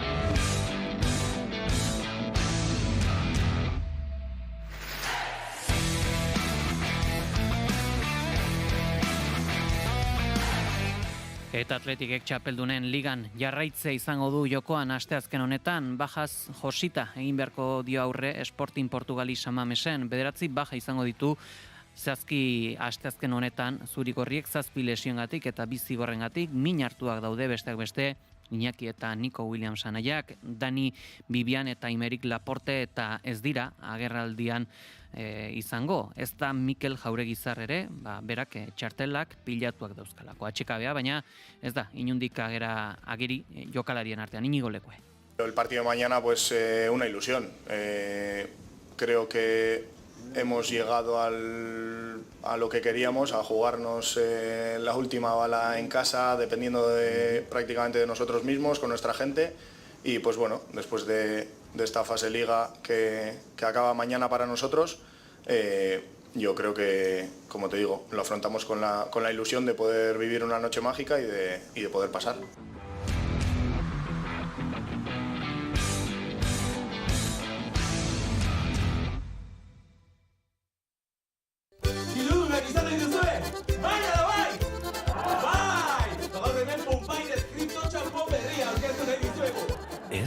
Ez da kriptotxanpon eskaintza bat. Punpairez du izena eta ostegunero 6etan naiz irratian entzun alko duzue. Humorea, elkarrizketa, musika eta euskal komodia. Eta beste 11 kontu. Punpairez umore ikuskizuna ostegunero naiz irratian eta naizen YouTube kanalean. Ongi etorria. Pepikutz, Pepito, welcome, Punpairez ikuskizunera.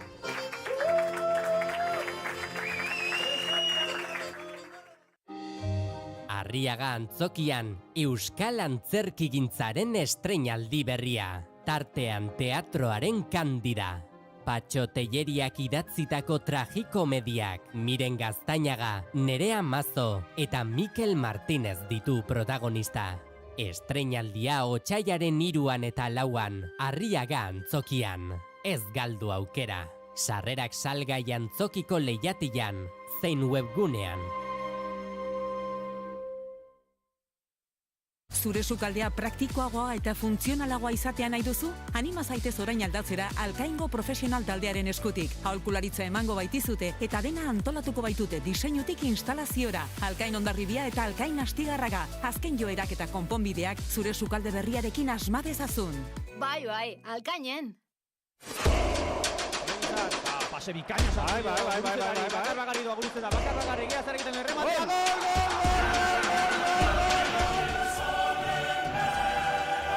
Txapeldunen ligan fasea gainditzeko partida erabakigarria iritsi zaio Atletiki, orain bai. Ea hau da mentzak gola izan daigen Atletiken Valeriana, ia pixka nervioa lasaitzen dian atzalde hortan. Asteazken honetan 9 gutxiagotan hasita San Mamestik zuzenean Atletik Sporting Portugal. Eskuinarekin jaurti.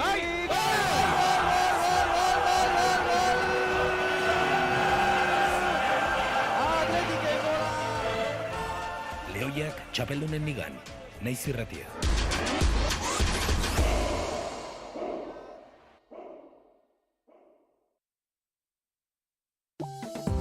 Informazioaren aria.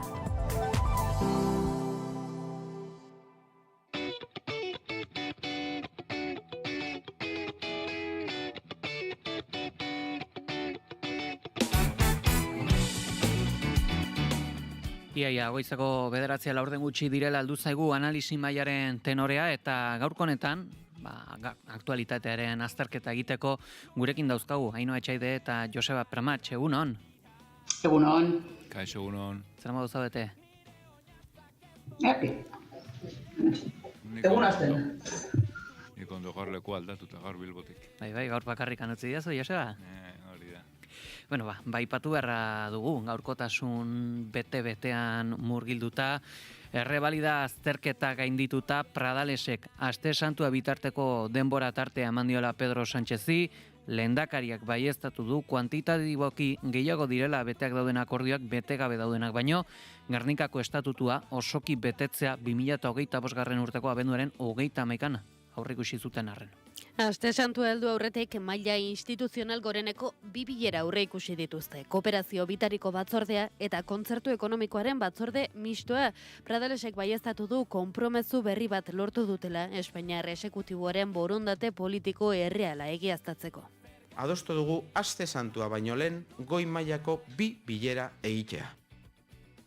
Lehendakariaren esanetan, kuantitatiboki gehiago dira, azken 18 hilabeteetan betetakoak, betegabe gelditu diren konpromezuak, baino hori bai, jelkidearen ustetan, esekutibo espainiarrak betetzen ez dituen akordioak euskaldunen ongizatean funtsezkoak diren arloetan gertatzen dira. Espainiako gobernuak bete ez dituen gaiak, Euskal Herritarron ongizaterako funtsezkoak dira, eta hoiei ez digu inolaz ere uko egingo. Bestelako esparruak aipatu ditu, ala nola migrazio arloko gaitasun politiko propioak, mediku falta, ala euskararen ofizialtasuna Europan. Hala ere, Pradalesek atzerritartasunaren gaitasunak eskatu ditu pertsonen kanporatze prozesuetan partaide izateko. Atzerritartasunaren arloan, ertzaintzaren lankidetza erraztea kanporatze prozesuetan. 56 urteko atzerapena duen Gernikako estatutua betetzeko bidean, aireportuen kudeaketa lehenetsi dute orain. Eskuduntza hau aste santua heldu aurretik istea espero dute, bestalde 2026 urte honetan iraunkitzen den kupoa negoziatu behar dute. Basteko, jakin nahi dugu, ze balantze egiten duzuen bilera honetaz, eta bertatik heldu zaizkigun ondorioi buruz, Joseba? Bueno, ez dakit, niri irutzen zait, herri honetan eta komunikabidetan eskuduntzei buruz hitz egiten denean, eta bereziki EAJak Madrileko gobernuarekin, eta berdin du kasu honetan, nor dagoen gobernatzen horren inguruko berriak etengabe déjà vu batean sartuta gaituztela. Nik uste dut amaitzen ez den historia bada, eta niretzat igual tristena da, kasu honetan, Pradalesek berak saldu nahi digula, lorpen modukoa, hau da kuantitatiboki esaten zuen, kuantitatiboki gehiago da lortu ez dena baino, eta era berean ere, izugarrizko lorpentzat iragartzen da, edo adierazten da, hemendik apirila bitartean, goi mailako 2 bilera egitea ez. Bilera batzuk normaltasunez, parekotasunez izan beharko luketenak, hori kasu honetan bai berak esan duen bezala, herritarren eskubideak errespetatzeko eta herritarron bizi eta lan baldintzak hobetzeko beharko lirateken bilera hoiek naturaltasunez eta berdintasunez egin beharko lirateken bilera hoiek bihurtzen dira izugarrizko lorpenak balira bezala. Eta nik uste hemen eskutatu egiten dena da, edozein dela gobernua Madriden eta borondate gehiago edo gutxiago izan, menpekotasun egoera batetik abiatzen garela. Hau da, orain iragartzen danean, kupoaren eta kontzertu ekonomikoaren gaineko bilera egingo dela, adirazi behar dena, legez horrela dalako, akordiorik ezean, gaur egun arte dagoen egoera mantentzen dela, eta beraz, estatuak, zartaia, ondo helduta duela, ez? Bueno, kontzertu eta kupoarekin gertatzen den gauza bera, gertatzen da gainontzeko eskuduntzekin, eta beraz, errealitatean, nik uste dut oinarrian, dakagune arazoa da, Euskal Herria ez dela, eta kasu honetan EAE ez dela, herri bezala itortua izaten, gure hitza eta erabakia ez direla errespetatuak, eta horren ondorioz, gure lan eta bizi baldintzetarako funtsezkoa diren eskuduntza batzuk eta funtsezkoa diren erabaki ahalmen batzuk dela pensioen inguruan, lan harremanen inguruan, orain greba dituta dagoela, gutxieneko soldataren finkapenaren inguruan, horrelako erabakiak oraindik ere Madriden hartzen direla, EAJ gauza bat edo bestea esan. Ainoa? Nik uste dute bete zirenean eta hori ez, bilera hartaz edo, adierazpenari eta izen genuena, Sarrak Berri esan genuela, eta orain betetzen denean ere berdin esaten ari garela, Sarrak Berri.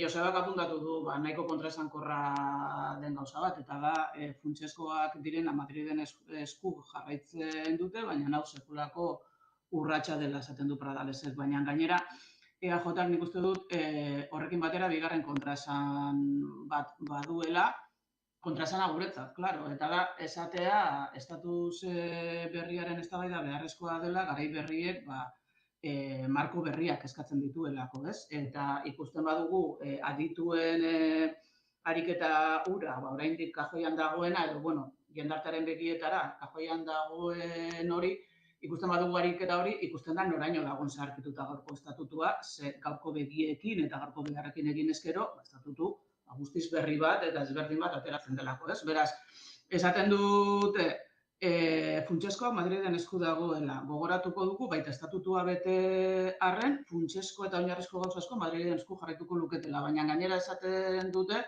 urrats bat dela zaharkituta dagoen marko baten borrokan, ez? Beraz, nik uste dut nahiko esanguratsua dela egoera, oso ezaguna dela, eta EJak baditula galdera batzuk oraindik ere erantzun beharra. Eta oso adierazgarria egin zait Legarda da Madrideko ordezkaria ez, eta gaur irakurri diot esaten duena, estatus berria ez dagoen bitartean, hau da bidea, hau da jarraitu behar duguna. Horrela bada ere, baina hau EAJarentzat zein da? Plan A edo plan B. Ardatza zein da. Hau da bidea eta estatus berria osagarria da. Eta hortaz, elikatzen ari diren bide hau da beraien estrategia. Beraz, ulergarria da, ez bideko kontraesanik Urkullurekin, edo ardatza da estatus berri bat egitea, eta orduan galdetu behar garena gure buruari da bide honek atzeratu edo askartu egiten duen bide hori, ez? Ez bakarrik egiten ari garena txalotu behar den txalotu behar ez den jakiteko, baizik eta esaten ari bagara, bide hau epe mugatu bat duela, hauteskunde batzun aurrean gaudelako, 26an edo 27an egin berdin zait, eta eskuinmuturra etorri daitekeelako, zein da EAJak hartuko duena. Egoera berri horretan, 78koa jarraitu egiten, edo benetan sartuko da buru belarri herri honek behar duen estatus hori lantzen, gorpuzten eta euskal agenda batekin hori egiten. Nik uste dut jarraitzen dugula, edo EAJak jarraitzen duela rotonda batean eta guri rotonda horretan jarraitzea nahi dutela. Atzo ere hitz egin genuen estatusari eta estatutuari buruz eta Mikel Urteangarin eta Eguzki Urteagak ere antzeko elementuak ekarri zituzten gurera. Baina ez dakit, egia esan behar badizuet, nik puntu batean espero nuen, ea Pradales lehendakariak haserre puntu bat edo eramango ote zuen, bere alderdiak eta PSOEk adostu zutelako 2025 urteko azkeneko egunerako Gernikako estatutua osoki betea egongo zela. Orain hitz hori, akordio hori ez da bete, baina egia da ere bai, zuke haserre puntu hori eramaten baldin baduzu, ala egoera apur bat bortxatu nahi baldin baduzu, bestaldean daukazuna ez dela asko zobeagoa. Akaso zerbait bideratu halko da, ikusten ditugun erritmetan alderdi sozialistarekin, baina datorrena alderdi popularra eta Voxekin, ez dut uste, emaitza hobeagoak ekarriko lituzkenik Gernikako estatutua betetzeko. Ez dakit, egoera edo balantza horretaz, zer diozu, Joseba? Bai, nik uste dut hori badela errealitate gordina, eta kasu honetan azkeneko astetan EAJ-ko hainbat ordezkarik egin dituztenean nolaiteko mehatxuak esan ez betetzen ez balitz, beraiek horren araberako erabakia hartuko luketela eta bar. Nik uste dut kasu honetan badakigu denok baldintzatuta gaudela, besteak adibidez, Euskal Herriak ez lukelako, onartuko guk eskuinari eta ultra eskuinari, eta muturreko eskuin muturrari, bidea libre ustea gobernatzeko horrek izan ditzaken ondorioekin. Nik uste dut realitate hori mailanen gainean dagoen realitatea dela. Edo nola ere, Ainoak esaten zuen bezala, zuk kasu honetan, PSOE pare-parean egonda, bi aukera egon beharko litzateke, eta erabaki beharko litzateke plana edo plan B.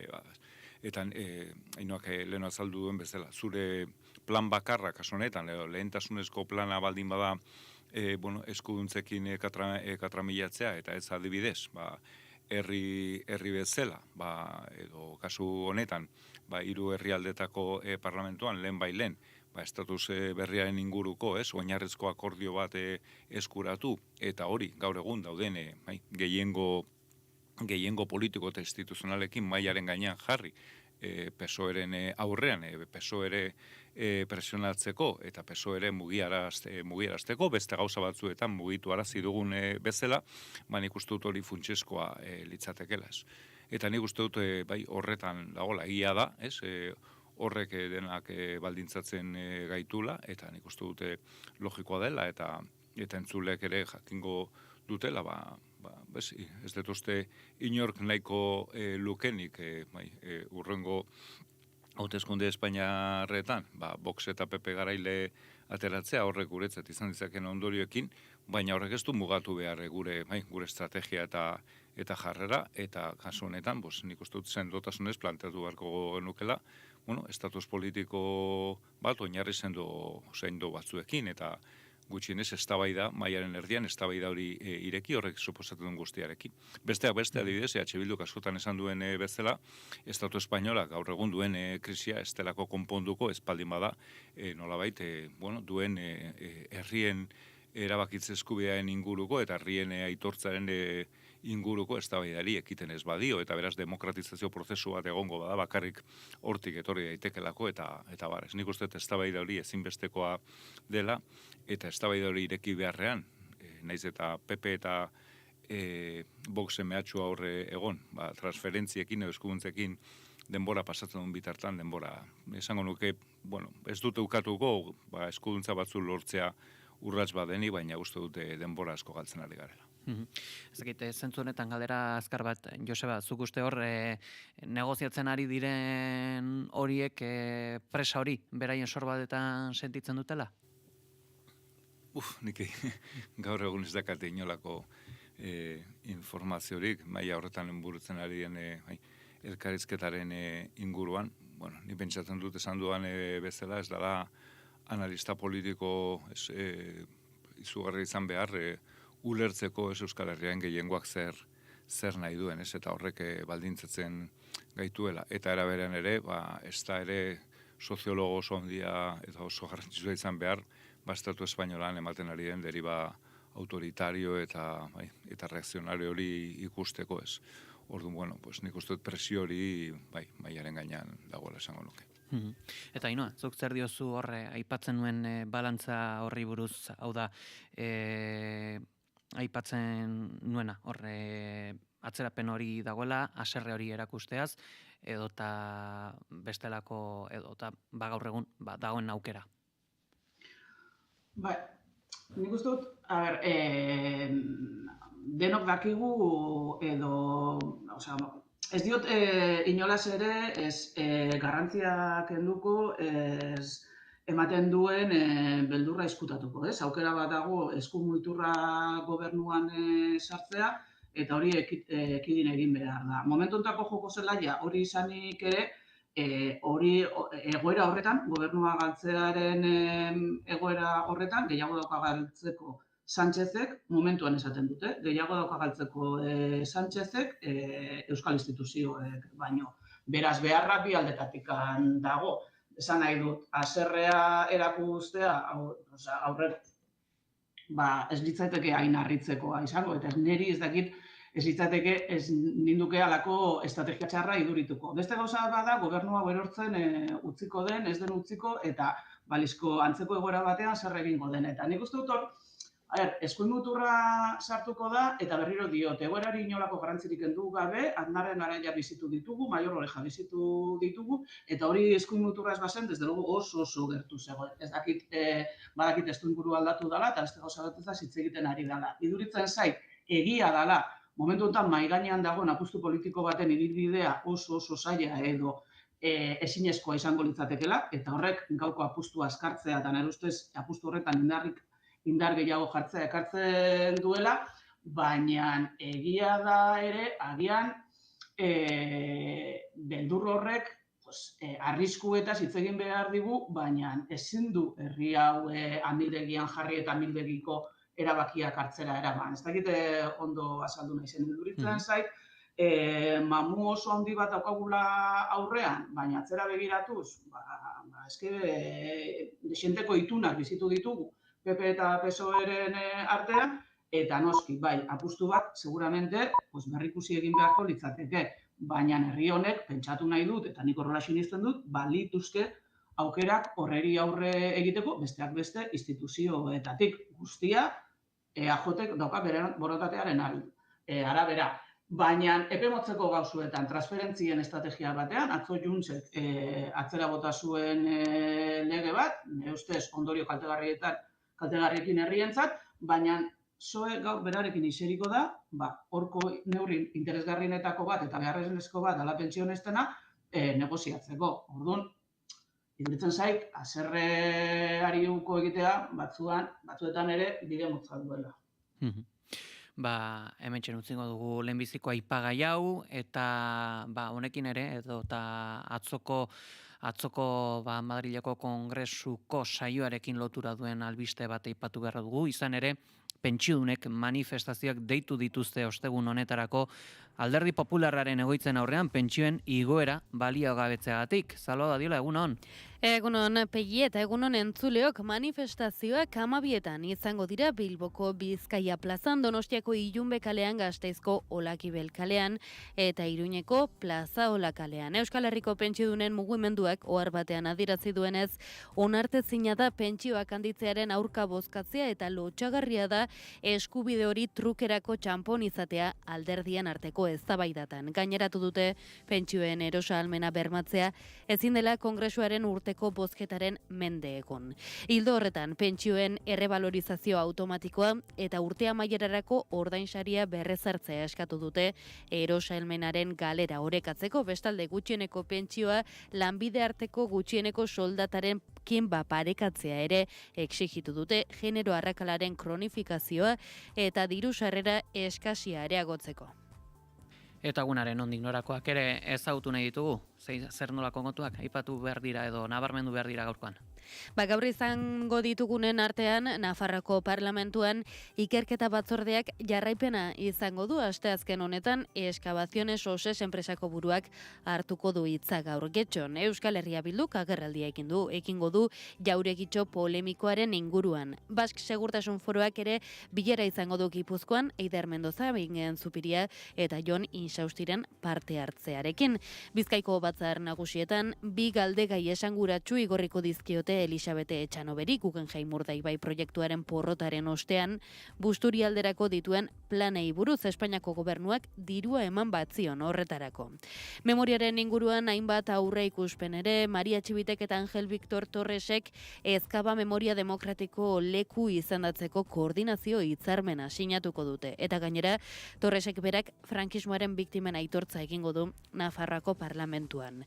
Iraungitako txertoen gaiari ere jarraipena emango diogu, gaurkoan Osasun Sailburuak eta Osakidetzako zuzendariak gripearen balantzea egingo dutelako agurainen eta hortaz, horren inguruan ere hitz egingo dute.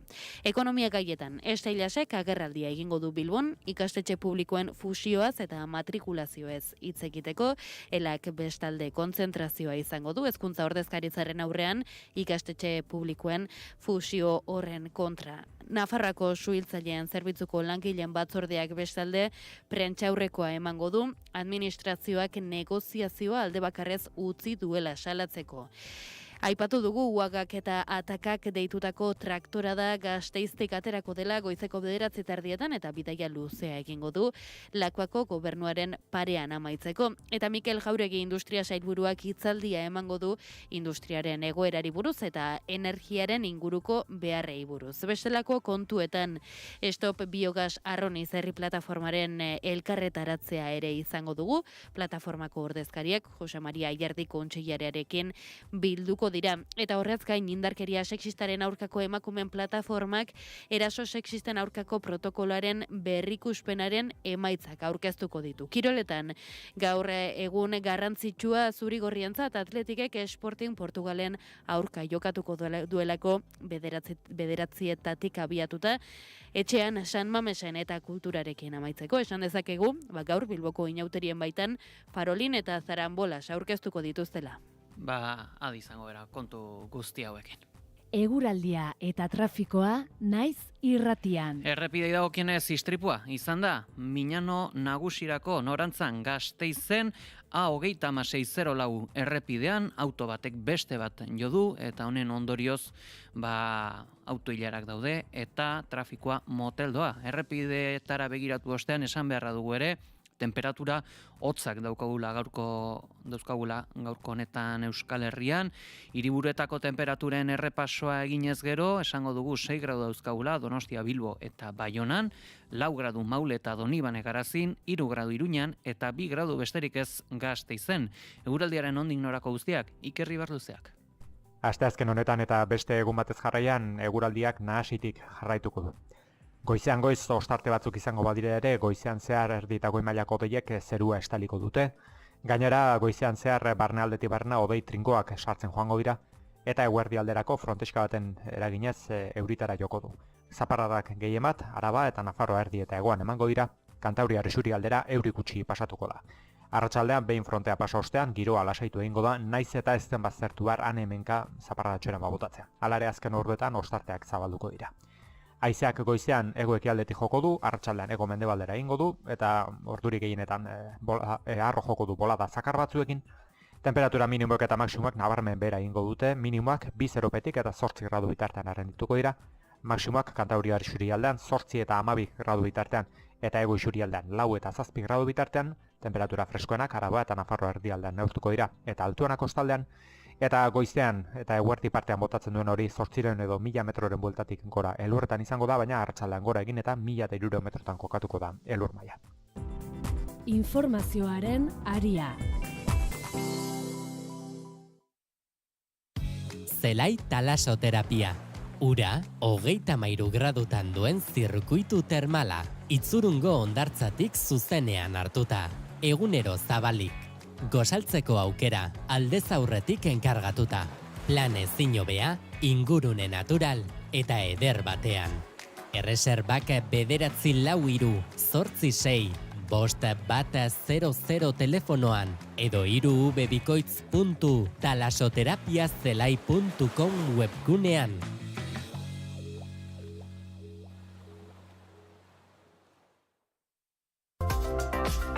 Kultura eta hizkuntza politika sailak hizkuntza politikarako sailburuordetzak diruz lagundua.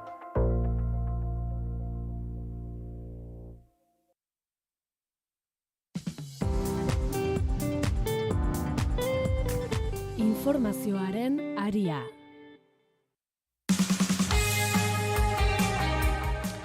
Goizeko 9:07 hemen jarraitzen dugu, naiz irratian, informazioaren aria saioan eta analisi mailaren tenorean, gaurkoan Joseba Bermats eta Ainhoa Etxaiderekin, eta esan dugu pentsiodunek manifestazioak deitu dituztela ostegun honetarako Alderdi Popularraren egoitzen aurrean, pentsioen igoera baliogabetzeagatik, eta hau zergatik, omnibus dekretua atzera bota dutelako PP, Vox, Junts eta UPNren botoek bertan berak ditu dira beraz, aipatzen genuen moduan, pentsioen igoera, maizter zaurgarrien etxegabetzak debekatzen jarraitzea ala, pertsona kalte berei ura eta argindarra ez mozteko neurriak. Garraiorako bariak berriz mantendu egingo dituzte. A favor 171, en contra 178, ninguna abstención. En consecuencia, queda derogado el Real Decreto Ley. Felix Bolaños presidentzia ministroek dekretua babesteko eskatu die talde parlamentarioei milioika herritarri minez egiteko eskatuz. Señorías, votar sí a este Real Decreto Ley es votar sí a subir las pensiones. Es votar sí a garantizar el suministro de agua y energía a personas con bajos recursos. Es votar sí a evitar desahucios a gente que no tiene dónde ir. Y es votar sí a establecer exenciones fiscales a desempleados, a víctimas de la dana y a afectados por los incendios forestales del último verano. Kontra bozkatu dute Partidu Popularrak, Vox, Junts eta UPN. Ondorioz, bertan bera gelditu dira ondorengo neurriak, pentsioak 2,7 igotzea 2026an, gutxieneko pentsioak 7 igotzea, kotizazio gabeko pentsioak eta bizitzeko gutxieneko diru sarrerak 11,4 handitzea, 2025eko lanbiderteko gutxieneko soldata luzatzea, autonomoen kotizazio sozialak izoztea, beste bizitokirik ez duten familia zaurgarrien etxegabetzeak debekatzea, familia kalteberen argi, ur eta gas hornidura eteteko debekua, bonus sozial elektrikoaren deskontuen luzapena eta ibilgailu elektrikoak erosteko laguntza fiskalak beste batzuen artean. Neurri hauek abendutik zeuden indarrean eta bertan bera geldituko dira bozketa estatuko aldizkari ofizialean argitaratzen denean. Adibide bat jartzearren urtarrileko pentsioak 2,7 igoera izango du, baina otsailerako behera egingo du bestelako araurik onartzen ez bada behintzat. Dekretua besteak beste Euskal Herria Bilduk eta EAJak babestu dute. Koalizio Subiranistako eledun Oskar Matutek azaldu ditu neurriok atzera bota izanaren ondorioak eta hipokritak izatea leporatu die aurka bozkatu dutenei. ¿Por qué van a votar en contra de esta iniciativa para dejar a cientos de miles de personas atrás? Porque son los nadie, porque no tienen patrimonio, porque no tienen valor patrimonial interesante como el que tienen, quizás sí, los de los consejos de administración a los que les rinden más obediencia. EAJak dekretuaren alde bozkatu badu ere, gogor kritikatu du horren beste gai bateratu izana. Idoia Sagastizabal. Este decreto es parte de un todo, de una partida política que se juega en muchos bandos y en distintos terrenos, que exige responsabilidad y criterio.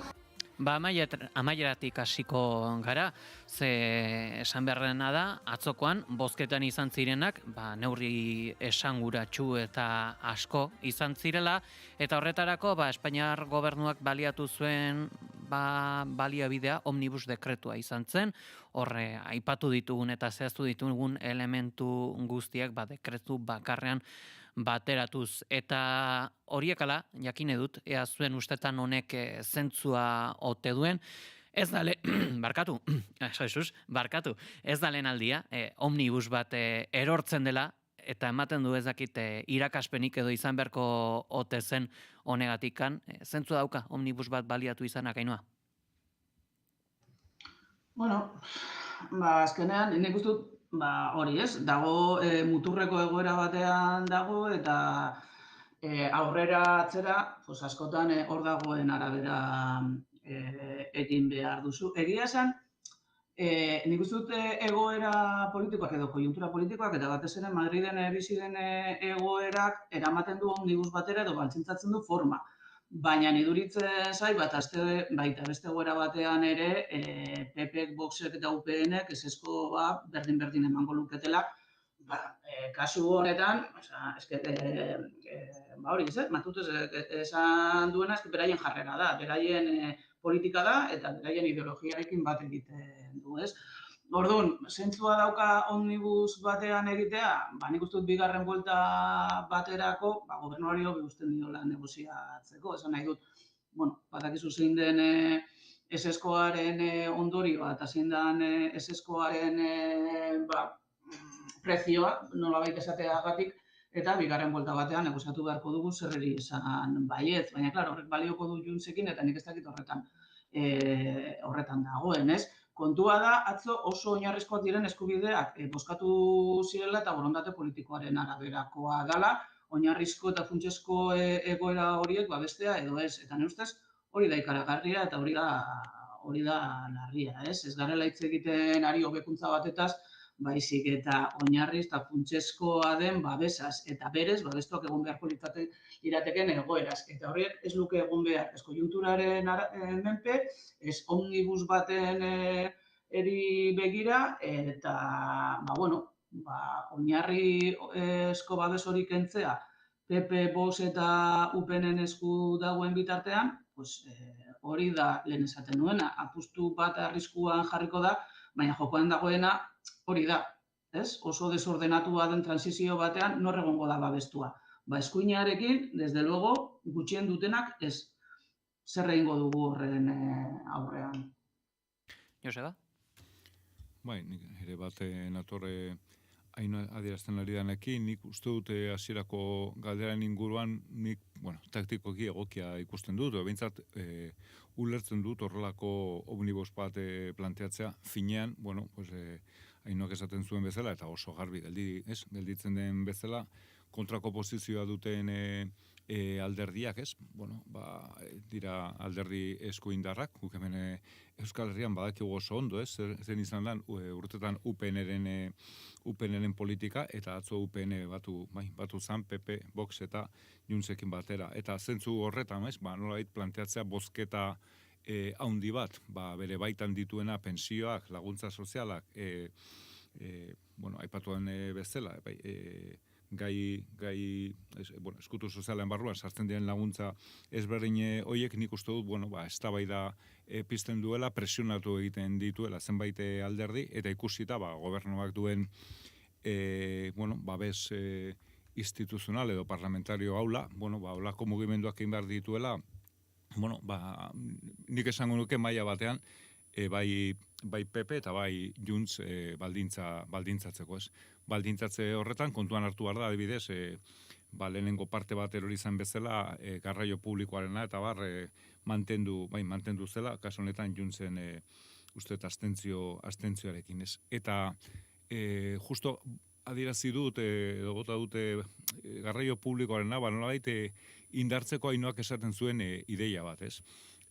Hau ez da lehenengo aldia, Pelikzuk esaten zenun bezala, ez da lehenengo aldia hau gertatzen dela, eta ze logika dauka, adibide bezala, garraio publikoaren inguruan, bere garaian erabakitako, 150ko deskontua urtero mantendu behar izatea, arrazoi ezberdinengatik neurri iraunkor bat bihurtu beharko lukeenean, ez? Nik uste dut bere garaian horrelako erabaki bat martxan jarri zan nolabait bi arrazoi mailaren gainean jarriz, batetik nolabait erregai fosilak eta gasolinak eta hartutako igoera Ukrainiako gerraren ondorioz, baina baita ere transizio ekologikoaren ikuspuntutik, garraio publikoa bultzatzearen ikuspuntutik, ez.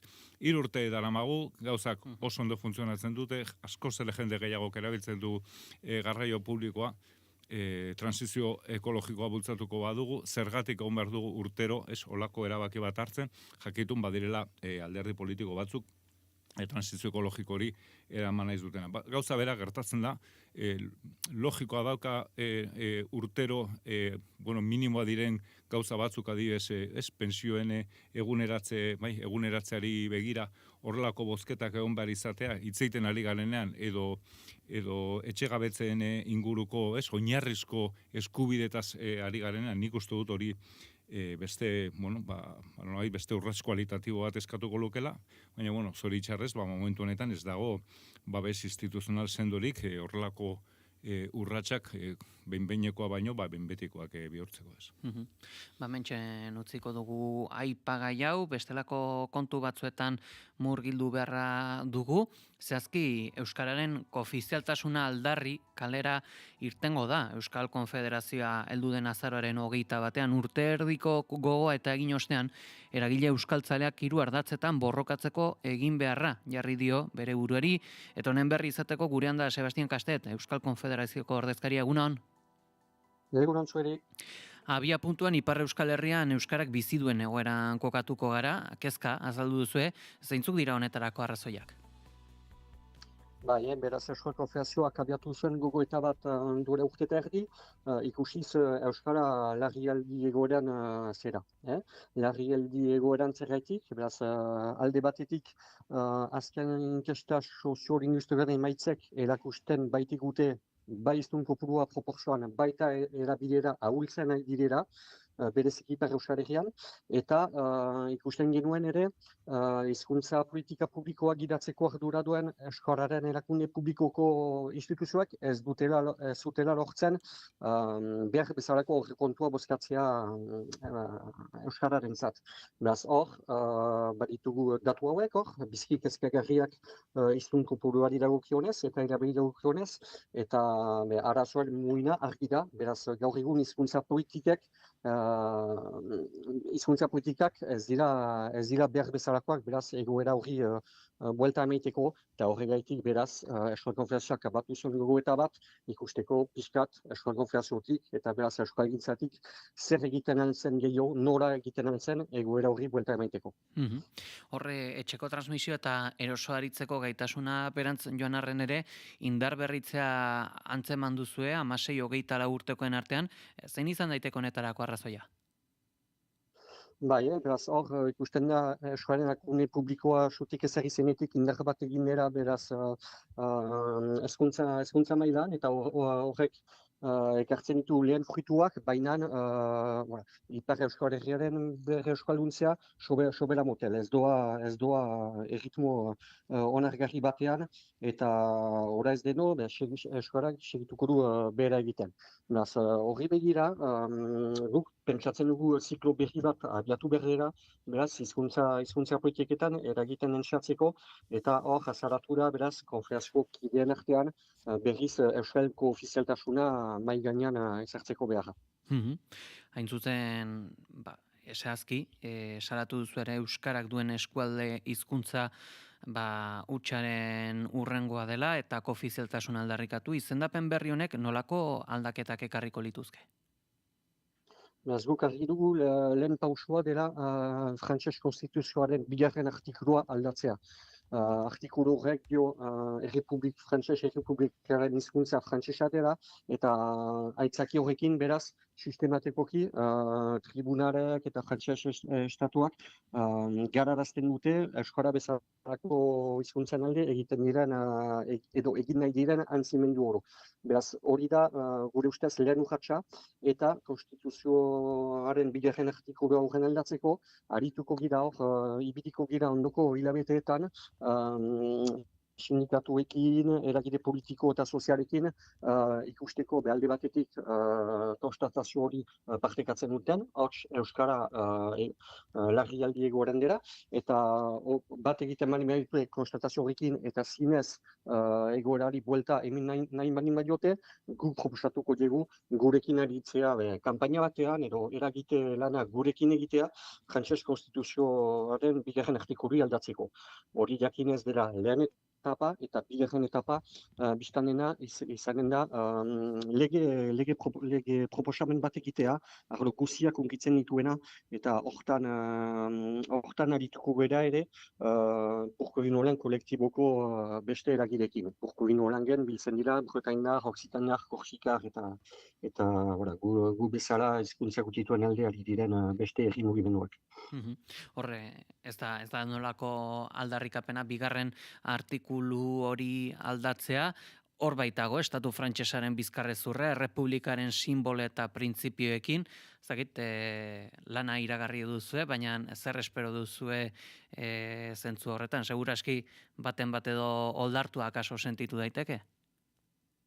Guretzat hori bizki funtsiazkoa da, eta aipatu ez dutana ere, inkesta soziolinguistikoa aipatu dutararik, bada ere datu positibo bat, da Ipar Euskal Herrian eskaera soziala hor dela. Jendea euskaraz goxe da, eta hori islatzen da, beraz, ikastoretan ematen den izan emaiteak begilazen maiman ditugu, edo AEKan, edo euskarazko aiskialdi zentruetan, eta horrekoetan. Beraz, eskaera soziala hor da, baina parean, podere publikoak ezartzen duten hizkuntza politikak ez diote erantzuten eskaera sozial hori. Beraz, hor, pentsatzen dugu, jende artearen aldetik, badera kontsentsu handi bat, eta badela kontzientzia, beraz, ezin dela hori segitu, eta badela kontzientzia, aipatu dutan konstituzioen bigarren urtukoa aldatu behar dela. Beraz, gu pentsatzen dugu, jende artean aldetik badugura holda hori, orain joanen gira, beraz, babes politiko eta sozial gehiagoren bila, eta espero dugu denen artean, naiz eta biziki luzea izanen da borroka hori, bederen, pentsatzen dugu indartu behar dugula indar harreman hori. Eta horregaitik zuzen azoen batean komitatzen ditugu eskoltzari guziak, eta ez bakarrik Ipar Euskal Herrikoak, bai jaunako kariketan biltzea lema horren inguruan, eskualen koofizialtasuna lemaren inguruan. Eta onartuko du, estatu frantsesak euskararen gainberarekiko erantzukizuna? Guk hori da espero duguna, edo guk fokoa jarri behar dugu hortan. Euskarak behera egiten manimadu, azkean hamarkada hauetan, ez da kasualitate bat. Hori da hizkuntza politika deseuki baten ondorioa, eta hain zuzen, beraz, frantses estatuko administrazio desberdinek ezartzen duten hizkuntza politiken ondorioa. Beraz, alde hortatik begira, guk pentsatzen dugu frantses estatuak baduera erreparazio historikoa egin beharra. Barakigu biziki zaila izanen dela, barakigu frantses estatua jakobinoa dela, eta bereziki gai horren inguruan, hizkuntza minorizatuen inguruan biziki uzkur dela, baina, duela bizpailu urte morak legea bozkatu zen, asamblean, eta hori duela zonbait urte neok ez zuen pentsatuko horako horregerik bozkatuko zinik. Beraz, galtzen diren borrokak direnez eramaten ez direnak, gu gira berriz borrokara joaiteko, aldi bezain sustengu zabalarekin. Ipar Euskal Herriko kostaldean ere izan da, poblazio mugimendu bat, bereziki gurera bizitzera etorri diren paristarrekin, adibidata aipatzearren, hauek nolako jarrera dute euskararekiko? Badute zer esana, euskarak egun bizi duen egoeran? Zaila da, ez uste ikerketarik edo inkestarik egin denik horren inguruan, baina hori realitate bat da, gero eta jende gehiago etortzen Ipar Euskal Herrian bizitzerat, eta guk salatzen duguna ere da, instituzio desbeintatik hainbat gauza pentsatzen dira, hainbat arlotan jende hori arrera ona egiteko. Izan azpi egituretan, izan etxe bizitza mailan, baina hainbat politika publiko eramanak izan direnak, jende hauai arrera ona egiteko, baina guk ikusten dugu otsun handi bat, hemengo instituzioetatik, ez dugu ikusten politika sendorik etorri berri horiei euskal kulturat eta biztanena euskarat erakartzeko. Beraz, hor ere, bada sensibilizazio lan bat egiteko, hori errimengutik egiten da, adibidez ikusten dugu harikaekan ikasle profilen artean zenbat pertsona pertsona batean hemen sortua ez dena, kanpotik etorritakoa, beraz eskoalgintzak egiten du bere lana alde horretatik, baina hemengo instituzioak ere, Ipar Euskal Herriko instituzioak politika berezi bat eraman behar dute etortzen diren jende berroiei euskararaz erakartzeko dudarik gabe. Eta hor ere ikusten dugu, nabaritzen dugu, hutsune handi bat. Eta bestalde, sortu duzue, zehazki neurgailu interesgarri bat, euskararen aldekoen gai amenduaren barometroa dena, jakin nahi dugu, ea zer negurtzen duen honek eta zer eskatzen zaien honen bidez herriko etxei eta hautetxiei? Bai, beraz, Frantzian, beraz, Euskara bezalako hizkuntzen eskumen partekatua da. Erran nahi du, instituzio maila guziek, bai dutela ardura bat Euskara garatzeko, hemen Ipar Euskal Herrian. Eta guk izan dugun, ero maiz izaten alden sentsazioa, tokiko hautetxe batentzat da, Euskara erakunde publikoa sortu denetik, ardura garatzeko, eskumen erektzea. Eta guk aplikatu dugu hor, herrien jola, herrien ardura funtsezkoa dela beraz Euskararen berreskurapenean egun Europoan. Beraz horregaitik, herriko bostak antolatuko dira helduren martxoan, eta hor hasi gira beraz aurkezten diren hautagaiak interpelatzen jakiteko zuzen zer egiteko asman duten Euskararen inguruan. Beraz, Euskararen barometro hori sortu dugu, badira bosta ardatz, eta bost ardatz hauetan badira lau ardatz eta bost neurri ardatz bakotz.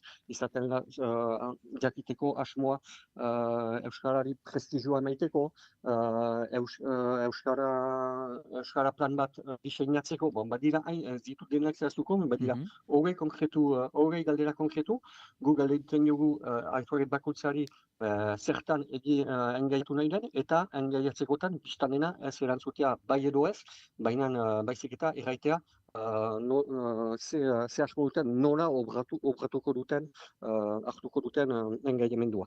Beraz, ari dira hor galdetegi hori zabaltzen, erantzunak bilduko ditugu, eta erantzun hauek publiko eginen ditugu, beraz, hautesleen jakin ezaten, hautagai bakoitza zer egiteko preben. Eta pentsatzen dut denborarekin ere, akaso, galdetegi hau baliagarria izan daitekela, hor zer egin den eta zer ez den egin neurtzeko, ez da? Bai, hori da, duk zehaztasunak galdegiten ditugun einean, beraz, hor neurten beraz, hautagai batek engaiamendu bat hartzen bani madu, gero Herriko Kontseilu berria sutik ezari eta nolazbait segipen bat ikanako du. Adibidez, hautagai batek erabakitzen bani madu herri mailan Euskara batzordea osatzea, bai herriko etxe mailan baita ere hizkuntza politika komunala beraz lantzeko herriko eragileekin, hori erresagora izanen neurtzea, egina izan den, batira, engaiamendu biziki konkretu batzuk, eta neurtzen alko direnak ere denboran, eta barometro horrek albetuko digu ere segipen bat egitea, hartutako engaiamenduen segipen bat egitea. Hizkuntza politikek ere dirua esan nahi dute eta berriki krisia izan zen Euskararen erakunde publikoaren finantzaketan, arlo honetan zer espero duzue? Guk segituko dugu borrokan, jakinez duela 2 hilabete onartu duten aurrekontua arrunt eskasa dela, eta aurrekontu hori bozkatu zuten egunean ere, EPko lehendakariak berak aitortu zuen zela batere nahikoa. Beraz, hor ere ikusten dugu kontradikzio handi bat, zen Euskararen erakunde publikoak berak duela 2 urte helburu bat finkatu zuen, eta helburu hori da hemendik 2050erat hiztun kopurua 130 izaitea. Baina, beraz, hori berri hona da, zen euskalgintzatik, aspalditik galde egiten dugu eperi helburu zifratuak ezartzea, orain helburu zifratua hor da, epek berak hor hartu du, baina gero, diru baliabideak ezartzerakoan ez ditu maiten. Beraz, hor ere kontradikzio handi bat ikusten dugu, eta segitu beharko dugu ere mobilizatzen eperi begira behar bezalako aurrekontua bozkar ezaten. Euskararen arloan urrats sendo berri batzuk emaiteko. Eta hizkuntza politika osatzeko kontzertazio gune baten sorrera ere aldarrikatu duzue, baina zehazki 2015 urtean Euskararen erakunde publikoaren aholku batzordea uztea ere erabaki zenuten, bertara itzultzea planeatu duzue? Beraz, jakin behar da, Euskararen erakunde publikoari 5 urte guziz 21 egiten zaiora, eta frantses ministroetatik heldu dira azterketa bat egitea, eduten azterketa bat egitera, eta duela 5 urte jananik konbenioen artean azaldu zen Euskararen erakunde publikoak berrikusi berzuera aholku batzordearen misioa, osaera eta abar. Eta lan hori, Euskararen erakunde publikoak ez du sekulan egin. Beraz, guk pentsatzen dugu pilota orain eta aspalditik erakunde publikoen teilatuan dela, eta hor erabakitzen bani badu gai hori berriz lantzea, biztanena Euskalgintzak beti prest izanen da, beraz, bere jora jokatzeko, eta zein da bere jora, egoerak aztertzea, ekarpenak egitea, eta hori da Euskalgintzaren jora, proposamenak egitea, gero bakoitzak badu bere jora, eta gero biztanena erabaki politikoa haiena da. Guk eskatzen dugun gauza bakarra da, elkarrakizte dispositiboak ezartzea, Euskalgintzatik detektatzen ditugun zailtasunak eta zailtasunen horien berri emaiteko eperi, haien erabaki politikoa argitzeko norazbait. Adi izango era, orainikan bada denbora, azaroren 21 mobilizazio horretarako Euskararen koofizialtasun aldarrikatzeko, baina bidan ere, hitz egingo dugu berriro. Sebastian Kastet, mila esker, gurean izateatik goizonetan. Nire esker zueri, adio. Bagoitzeko 9:30 pasa ditugu eta aipatuko ditugu elkarrizketa honetan, lehen etxin ditugun elementu pare bat, eta egia esan biziki interesgarria iruditu zaidana da, horre galdetegiarena, Euskararekiko engaiamendua neurtuko dute hautetxien artean, Euskararen konfederazioko kidek 20 galderako galdetegi baten bitartez, esan digu Kastetek asmoak edo nola obratu nahi duten jakiteko ere baliagarri izango dela. Ez dakit, Joseba, zer iruditzen zaizu halako ekimen bat?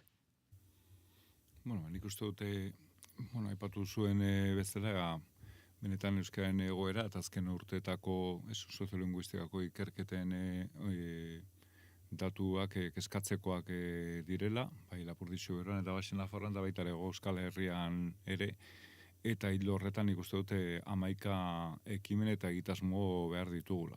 Eta norabide horretan, kasu honetan, hemendik oso gutxira egongo diren hauteskundeak baliatzea, holako inkesta bat egin, eta bereziki inkesta horren ondorioz, hautagai izango diren, eta beraz etorkizunean hautetsi izango diren hoiekiko, nolabaiteko presio sozial hori eragitea euskararen alde, nik uste dut oso erabaki zuzena dela, eta oso baliagarria izan daitekela, baina zuzen ere, kasu honetan hizkuntzak edo euskerak instituzioetatik ere behar duen babes hori lortu ezan. Zalantzalik gabe nik uste dut oso neurri ona dela, eta momentu oso egokian gainera planteatuta.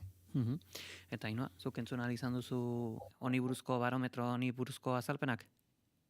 Bai, eta, zati txiki bat ezik elkarrizketa osoa, eta atzo ere berria albistea irakurtzen, ez? Batzuetan ikusten dut kultura politiko ezberdinak, gauza asko komun baditugu, ere kultura politiko ezberdinak ditugula erakusten dute, Ipar Euskal Herrian hartzen dituzten denborak gogoeta bat egiteko eta erabaki batzuk hartzeko, urteteteko prozesu bat izan delako. Baina elkarrizketan, eta tokatu zait sindikatutik gestionatzea, eta batzuetan zan, gure honetik ateratzen zigun zerbait, baina gero egia da, emaitzak horrelakoak direla, eta iduritzen zait, mobilizazio agenda bat edo protesta egiteko ekutioki bat finkatu baino bide oso bat marraztu dutela, ariketa kolektibo bat eginez, eta Josebak esaten duen bezala, momentu oso erabakigarri batean, ez? Bide oso bat, bere helburuekin, bere helburu horietara lortzeko irakurketa sakonekin, eta mobilizazioez gain tresnak sortuz, ez? Eta iruditzen zait horrek egiten duela estrategia bat benetan sendoa, ez dituzula bakarrikan mobilizazioak antolatzen, baizik eta tresnak sortzen dituzula bide hori elikatzeko eta bide horretan urratsen, ez dakit, norabidea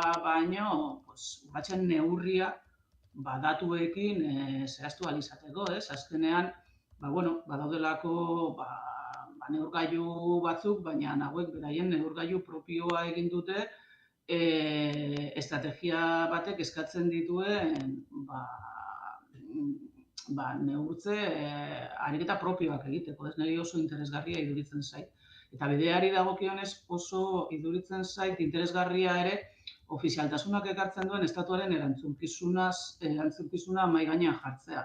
Askotan ulertzen dugulako euskararena gure kontu bat dela, ez? Euskal instituzioen kontu bat, Euskal Herritarrena, eta azkenean baita hemen ere ofiziala den neurrian estatuko gobernuak egiten utzi, baina askoz gehiago egin beharko luke. Beratzat ofiziala den hizkuntza baten bilakaeraz ari garelako, eta bilakaera ez denean egokia zuk eskua sartu behar duzu, ez? Nik uste dut Ipar Euskal Herrian horrela kokatu izanik oso lotua dago aitortza ezak erantzunkizunik ez edukitzea ekartzen duelako, baina ekar daitekelako eta hori baita ona ere. Eta baita ere, nabarmendu digu kastetek, koofizialtasun hori lortzeko ezinbesteko ere izango dela edo horretarako bidea badela Estatu Frantseseko konstituzioaren bigarren artikulu hori aldatzea, hor bertan esaten dira, zeintzu diren simboloak, Estatu Frantseseko hizkuntza bakarra, hizkuntza ofiziala frantsesa dela, marseillesa, bertako banderaren koloreak ere artikulu honetan zehaztuak daude. Zakit, labur eta azkar esatekotan ez da hau, hauntzaren gauerdiko ez dula, Ainhoa? Hori da, ez da bakarrik, ze iduritzen zait, simbolikoak dira, baina, klaro, simbolismoak badauka bere pixua, bere helburua, bere funtzioa eta bere misio, ez? Eta beraz, ez litzateke aldaketa txikia esango. Horregatik esaten dut, iduritzen zaidala, egoera edo premia zehatz bati baino bide oso bat planteatu dutela, luzatu egingo dela, luze izango delako borroka, baina tresna jarri dituzten inguruan, aldarrikapenak egin dituzte, edo helburuak finkatu dituzte, euskarak behar duenaren arabera, eta ez momentu honetan, frantses gobernuak edo estatuak onartuko duela pentsatzen dugunaren arabera, ez? Iduritzen zait oso interesgarria, eta osoa, gauza praktikoa, baina simbolikoak, eta oso ambiziosoa delako, baina hori da euskararen gaurko egoerak eskatzen duena, ez? Joseba? Bueno, zuk aipatu zuen bezala ez da, gauerdeko antzaren ez dula, kontuan hartu behar da Euskal Herriko instituzioei eta hizkuntzari dagokionez, Estatu Frantziaren hartutako erabakiak iraultza frantsesaren garaikoa direla, eta horri buelta ematea, hemen aipatzen egin bezala, kostatuko duen gauza bat izango da. Baina, ziurrenik galdetuko baligute duela 15 urte edo 20 urte, ea elkargoa egongo litzateken eta existuko litzateken, eta gaur egun Ipar Euskal Herrian dauden, alderdi politikoen arteko harremanak eta oraintxe bertan aztertzen arean errealitatea ere, ziurrenik ez genuke sinistuko, beraz, alde horretatik egia da, urratxe handia dela planteatzen ari dena, baina nik uste dut urratxe handiak planteatuz, edo bentsat epe luzeko begira planteatuz, eta, Ainhoak esaten zuen bezala, denbora luzez prestatzen diren urratxiki askoren bitartez, urruti joaten ari garela, kasu honetan Lapurdin Xuberon eta Basen Nafarroan, eta nik uste dut eskertzeko direla horrelako ekimenak eta proposamenak, nahiz eta gaur-gaurkoz zaila iruditzen zaizkigun, ez? Aipatuko dugu bestelako elementu bat, zehazki Eusko Jaurlaritzak 95 milioi euro bideratuko ditu 2026. Urtean alokairuak ordaintzeko laguntzetara itsasolean.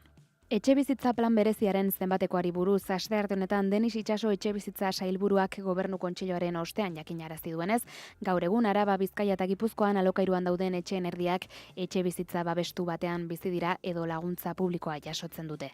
Prestazio horren helburua alokairuen ordainketa bermatzea da. Etxebizitza bat eskuratzeko eskubide subjektiboa parke publikoko etxebizitza bat esleituz berehala bete ezin denean.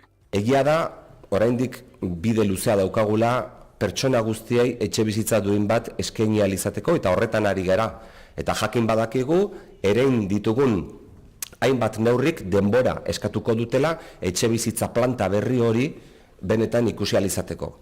Baina bitartean, babesa ematen ari gara, merkatu librean, alokairuan eskatzen diren prezioak ordaindu ezin dezaketen guzti horiei.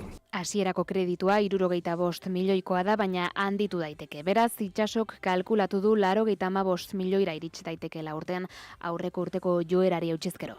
Baina espero duguna da, gure aurreikuspenen arabera, aurtengo bukaera bitarte horretan segurazki kreditu ampliazio zabalkunde bat eman beharko diogula, segurazki 95 milioi eurora arte iristeko.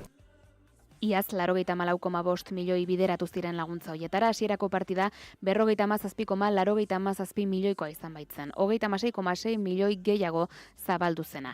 Etxe bizitza duina lortzeko baliabide ekonomikorik ez duten eta merkatu librean alokatu behar duten pertsona eta familientzat da laguntza. Batera ezina beraz, ohiko bizileku premia bera osatzen duten beste laguntza publiko batzuekin. Bixi aipatuko dugu elementu hau, albiste hau, eta kontsulta bat egita gustatuko litzaidake, ze Denis Itxasok bere sare sozialetan azpimarratu duen datua izan da, gaur egun Euskal Autonomi Erkidegoan alokairuan diren etxe bizitzen 40%, izan daitezkela babes publikoa duten etxe bizitzak edota diru laguntzak jasotzen dituztenak alokairuaren bitartez. Ez dakit, suposatzen dut garai batean edo duela hamarkada pare bat ere, hor etxe bizitzara sarbide izateko, beharra ere izango zela, diru laguntzak ere beharko zirela edo baita ere, horre zaurgarritasun bat bazela, baina ezakintasunetikan sentsazio puntu bat eman dezake 50% honetaraino heltzea izan dela gizartearen pobretzearen ondorioetako bat, akaso? Parekatuko zenuke honekin, Joseba? Bueno, egia esan, zehazki ez dakit nondik ateratzen duen 50% hori, ez? Baina esango nuke, askotan olako zenbaki potoloak erabiltzen dira, ez? Titularrak lortzeko eta kasu honetan, ez? Etxe bizitza bezalako eskubide bat nolabait bermatzen ari dela adierazteko, baina niri gustatuko litzaiake jakitea, batetik 50% 50% horretan kalkulu egiterakoan, ea kontuan hartu diren adibidez, nolabait esango nuke merkatu beltzean edo nolabait deklaratu gabe dauden, ez, etxe bizitzak ere kontuan hartu diren edo ez diren. Claro, diru laguntzak aipatzen dira, ez, baina kasu honetan berak nahastu egin ditu bi gauzak, ez? Atzo proposatutako diru laguntza, nun kasu honetan hartzaileak nahiko definituta dauden, ez, eta errenta baxuko hartzaileak izan behar duten, baina eraberan ulertzen dut, 50% hori aipatzen duenean, esaten du nolabaiteko diru laguntza dutela, ez? Eta beraz hor sartu daiteke, gazte jasotzen dituzte, nolabait diru laguntza txiki batzuk, ez?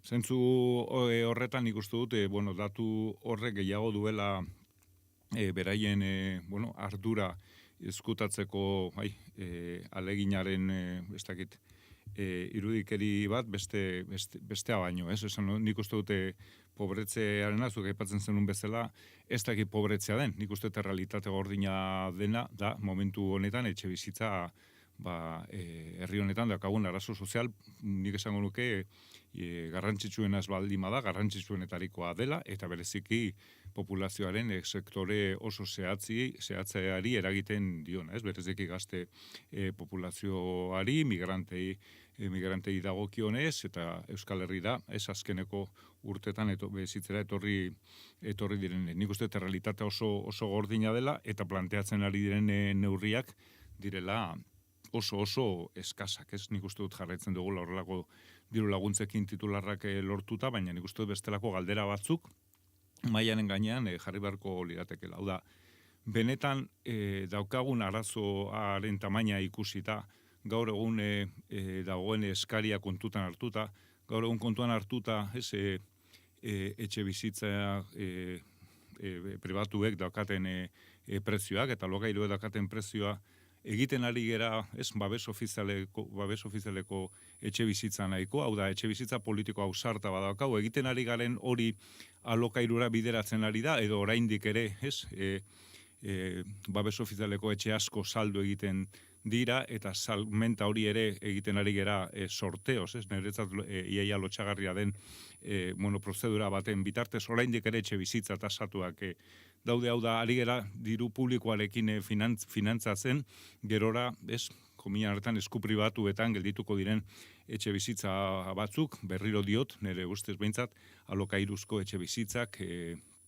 eta alokairuzko etxe bizitza politikaren aldeko apostu askoz ere sendoago, zabalago bat eta trinkoago bat egin beharko litzatekenean, ez. Aina? Bai, Denis Itsasok esaten duena da, Josebak orain ondo planteatu duen galdera hori gurea ere bada, guk hori egin nahi dugu, eta baina bitartean babestuko dugu jendea. Klaro, kontua da, bide bat egiteko, ematen dituzun urrats txikiak laguntzen dizuten bidea egiten, edo justo kontrakoa. Bide hori zapustu besterik ez dute egiten, eta nire ustez, diru laguntzen kontuak hori egiten du. Batetik, planteatzen dulako arazo individual gisa. Egia da, hainbestei tokatzen zaio arazoa, edo arazo horretan hainbeste jende dago, arazo orokorra bilakatu dela. Eta bazter batean egon beharrean, momentu honetan erdian dagoela, ez? Zer beti egon da, etxe bizitza bat eskuratzeko, zailtasunak eduki duen jendea orain, gehiengo edo, arazo larria da, baina diru laguntza planteatzen dute individuala dela, kolektiboa eta strukturala denean. Orduan, elikatzen ari gara, nire ustez, eta beraiek elikatzen dute, egoera honi norberak bere aurrera ateraz egin behar zaiola aurre. Eta hor, ez dago konponbiderik, hor ez dugu etxe bizitza merkatuan eskua sartuko, eta hor ez dugu lortuko beste eredu bat. Hori batetik. Pobretzearena, ni bai iruditzen zaitu oso esanguratsua, lehen soldata zan, etxe bizitza bat eskuratzeko zenuen bitartea, eta orain behar duzu soldata, instituzioen diru laguntza eta familiaren koltsoia. Hori da, ikerketek erakusten dutena. Beraz, instituzioak eta familia betetzen ari dira, soldaten, enpresak ordaintzen ez duten soldata zati hori, orduan, ez dakize punturaino, bai, gaia ez kolapsatzeko, auzia ez benetan instituzioei ganoraz interpelatzen dien auzi bat izateko, onartzen ari gara diru laguntzen politika bat, arazoa handitu besterik ez duena egiten, ez? Beraz, ni ados nago laguntzearekin noski, baina beti ere, zirkulo bat osatzen baduzu publikoaren inguruan. Ez dauka logikarik, merkatua elikatuko duen, erraztasun batzuk ematea, jasangaitza den egoera, batzuentzat jasangarria egiteko. Eta onartuta, jasangarria egingo zaionarentzat urrats bat dela. Onartuta. Baina ez nago bat ere ados politikan. Hauek aipatuta, azken aipagai baterako tartea badugu, izan ere, Araban, 2022an suhiltzaile oposaketa gainditu zuten pertsonez hitz egin beharra dugu, gaurko analisi maila izteko. Ostegun honetan elkarretaratzea deitu dute Arabako Foru Aldundien eta jakin nahi dugu zer gertatu den, horretarako gurean dugu. Ainhoa, egunon? Kaixo, egunon. Oposaketa gainditu, baina ez zaudete lanean. Nola da posible, zer gertatu zaizue? Bai, hori da. Duela 3 urte baino gehiago aurkeztu ginen oposaketa honetara, eta, bueno, orain arte itxoiten egon gara konponduko zen, eta jarraitzen dugu lan egiteko aukera izan gabe, horregatik sortu genuen gure plataforma, eta hasi ginen mobilizatzen. Kontua da, azterketa egin genuenean, hau izan zen, Gipuzkoak eta Arabak egin zuten lehenengo oposaketa bateratua, horregatik oposaketa prozesu ezberdina izan zen gure erkidegoan, eta lehenengo frogan suspentso asko atera ziren. Eta, bueno, ondorioz, notak atera zirenean, ikusi genuen zuzenketa irizpideak aldatu zirela, eta errebaremazio bat aplikatu zutela. Honek errebaremazioak esan nahi du nota jaitsi zutela psikoteknikoetan, hain zuzen ere, eta ondorioz gainditu gehiago egon zirela. Arazoa da, errebaremazio hau ez zegoela oposaketako oinarrietan isladatuta. Eta ondorioz, horrek ekarri zuen errekurtso judizial asko egotea. Eta horrek asko moteldu zuen prozesua, baina bueno, hori ez da arrazoi nagusia, izan ere prozesu judizialek aurrera egin dute, eta gaur egun sententzia firmeak badaude, non esaten duten,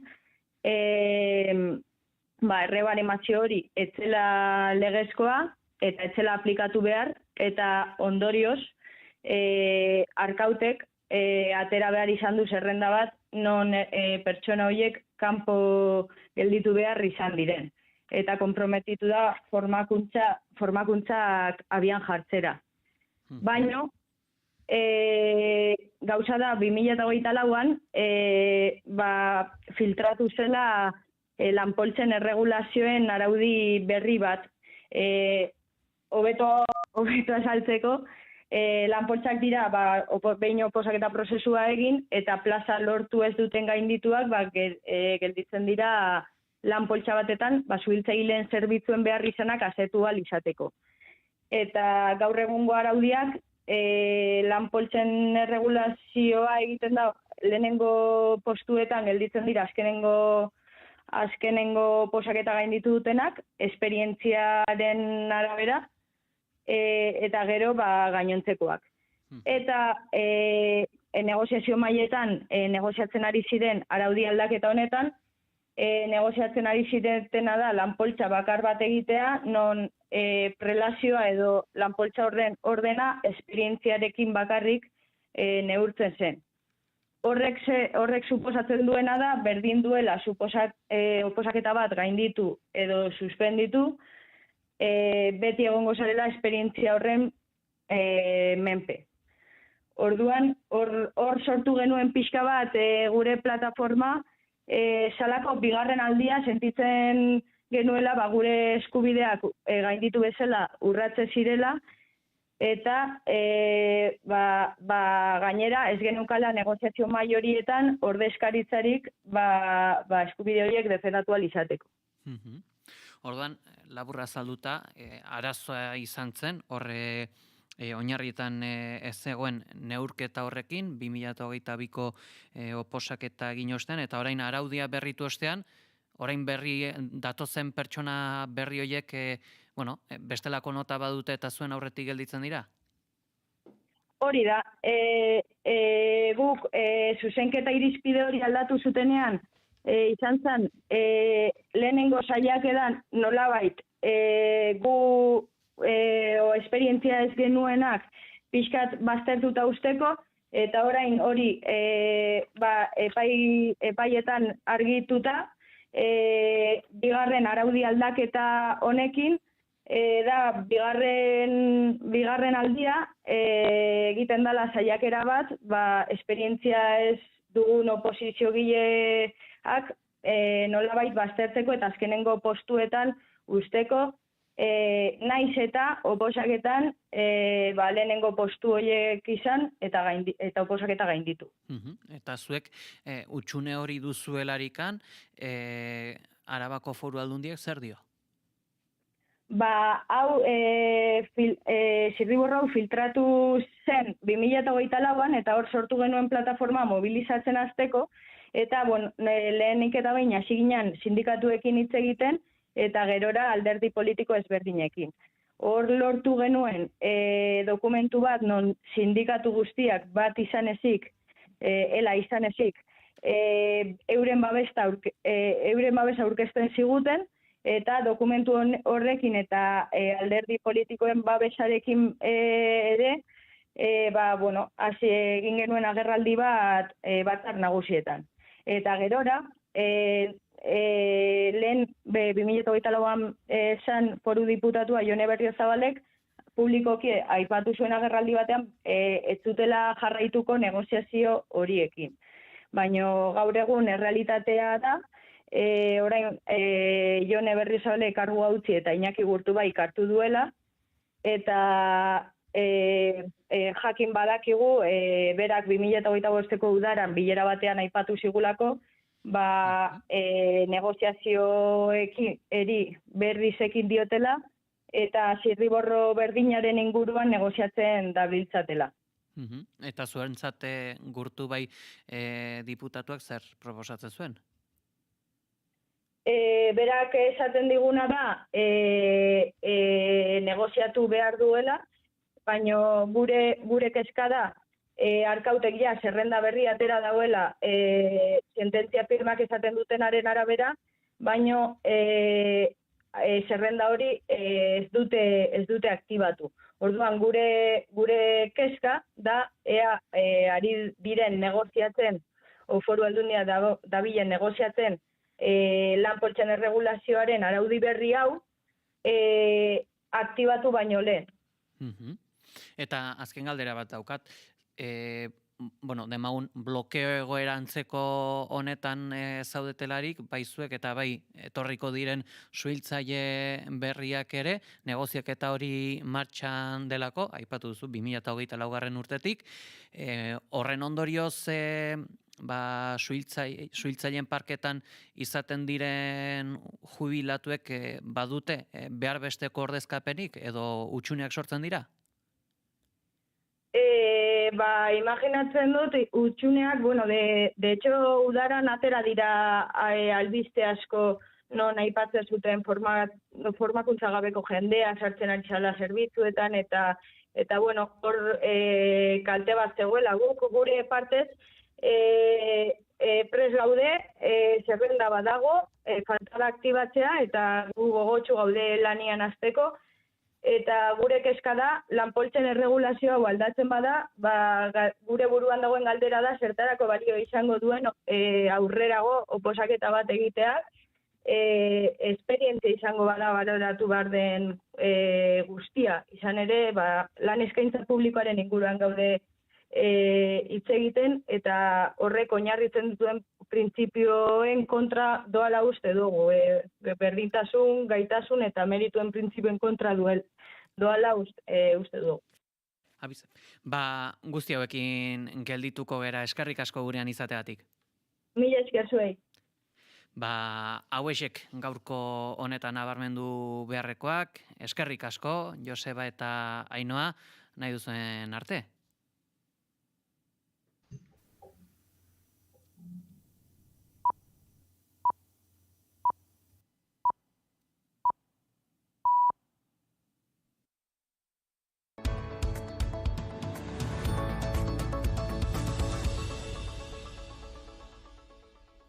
Goizeko 10 dira. Bilboko metroak 20 minutu inguruko atzerapenak izan ditu asteazken goiz honetan, goizetik sare osoan akats teknikoak direla eta metroak sare sozialen bidez horixe bera jakinarazi du. Itxaso Leon, egunon. Egunon pile, egunon entzuleok. Ala da trafikoaren kudeak eta automatikoan matxura bat gertatu da eta horrek bigarren lineari Basauritak abieze sartekoari eragin dio. Ondorioz atzerapenak sortzen ari dira, bidaiariak geltokietan pilatu dira trenak noiz iritsiko zain eta unitateak geltokien artean geldirik geratzen dira tarteka.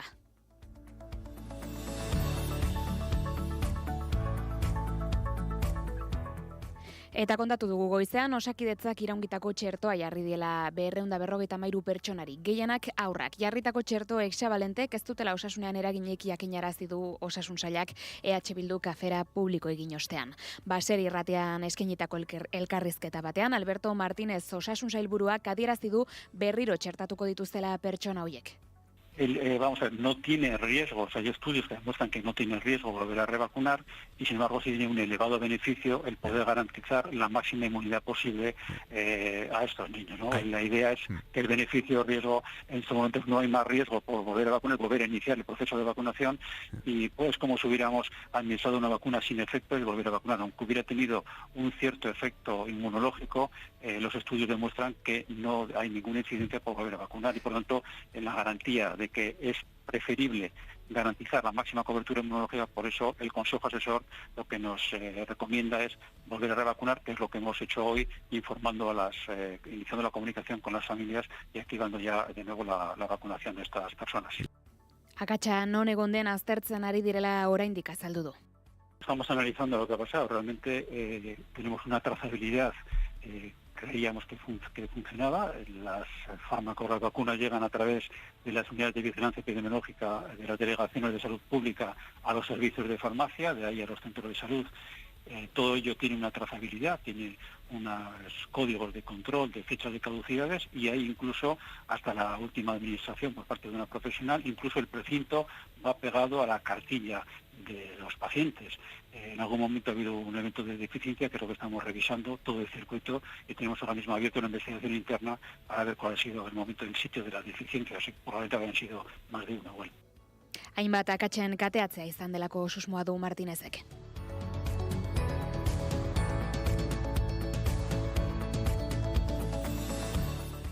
Eta kaleratzeak Stop elkarteak ohartarazi duenez, asteartean kongresuan ezkutu soziala errefusatu izanaren ondorio zuzen gisa, Euskal Herrian 100 pertsona etxebizitza galtzera behartuta geratuko dira. Elkarteak PP, Vox eta Junts alderdiak egin ditu Euskal Herrian egongo diren 100 etxegabetzeren erantzule kongresuan 16/2025 errege lege dekretua ezkutu sozial gisa ezagutzen dena atzera bota ondoren. Plataformako hartarazi duenez, arau hori ez baliozkotzeak babesik gabe uzten ditu zaurgarritasun egoera egiaztatuan dauden milaka pertsona. Dekretuak aurre ikusten zuen alokairua ez ordaintzeagatiko edo kontratu amaitzeagatiko etxegabetze demandak 2026ko abenduaren 31 arte etetea. Maizterrak kalte beratasun egoeran zeuden eta bizitegi alternatibarik ez zuten kasuetan. Kaleratzeak Stop elkarteak gogorarazi duenez, neurri hori bat dator Nazio Batuek bultzatutako nazioarteko araudiekin. Eta plataformak azpimarratu duenez, bizitoki alternatiba bat bermatzeko bete beharra lakuari dagokio,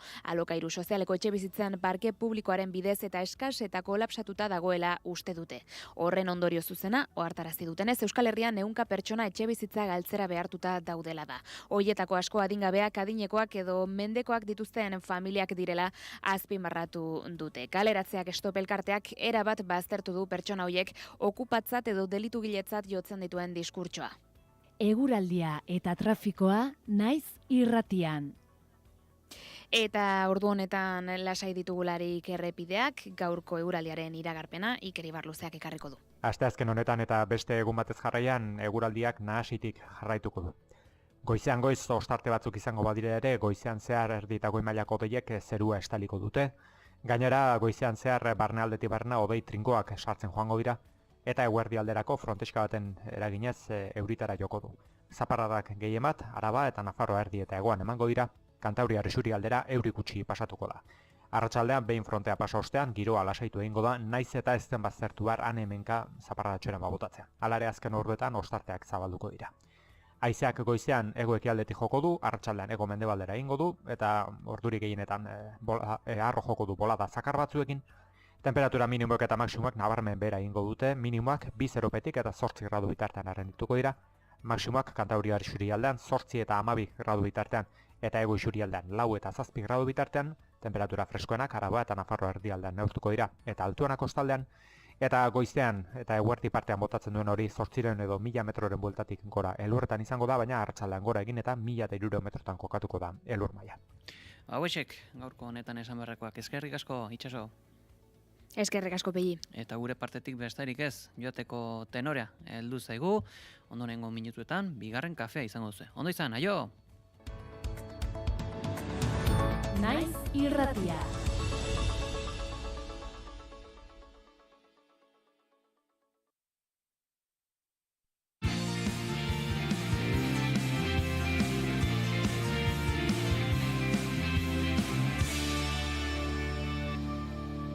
Naiz irratian, bigarren kafea.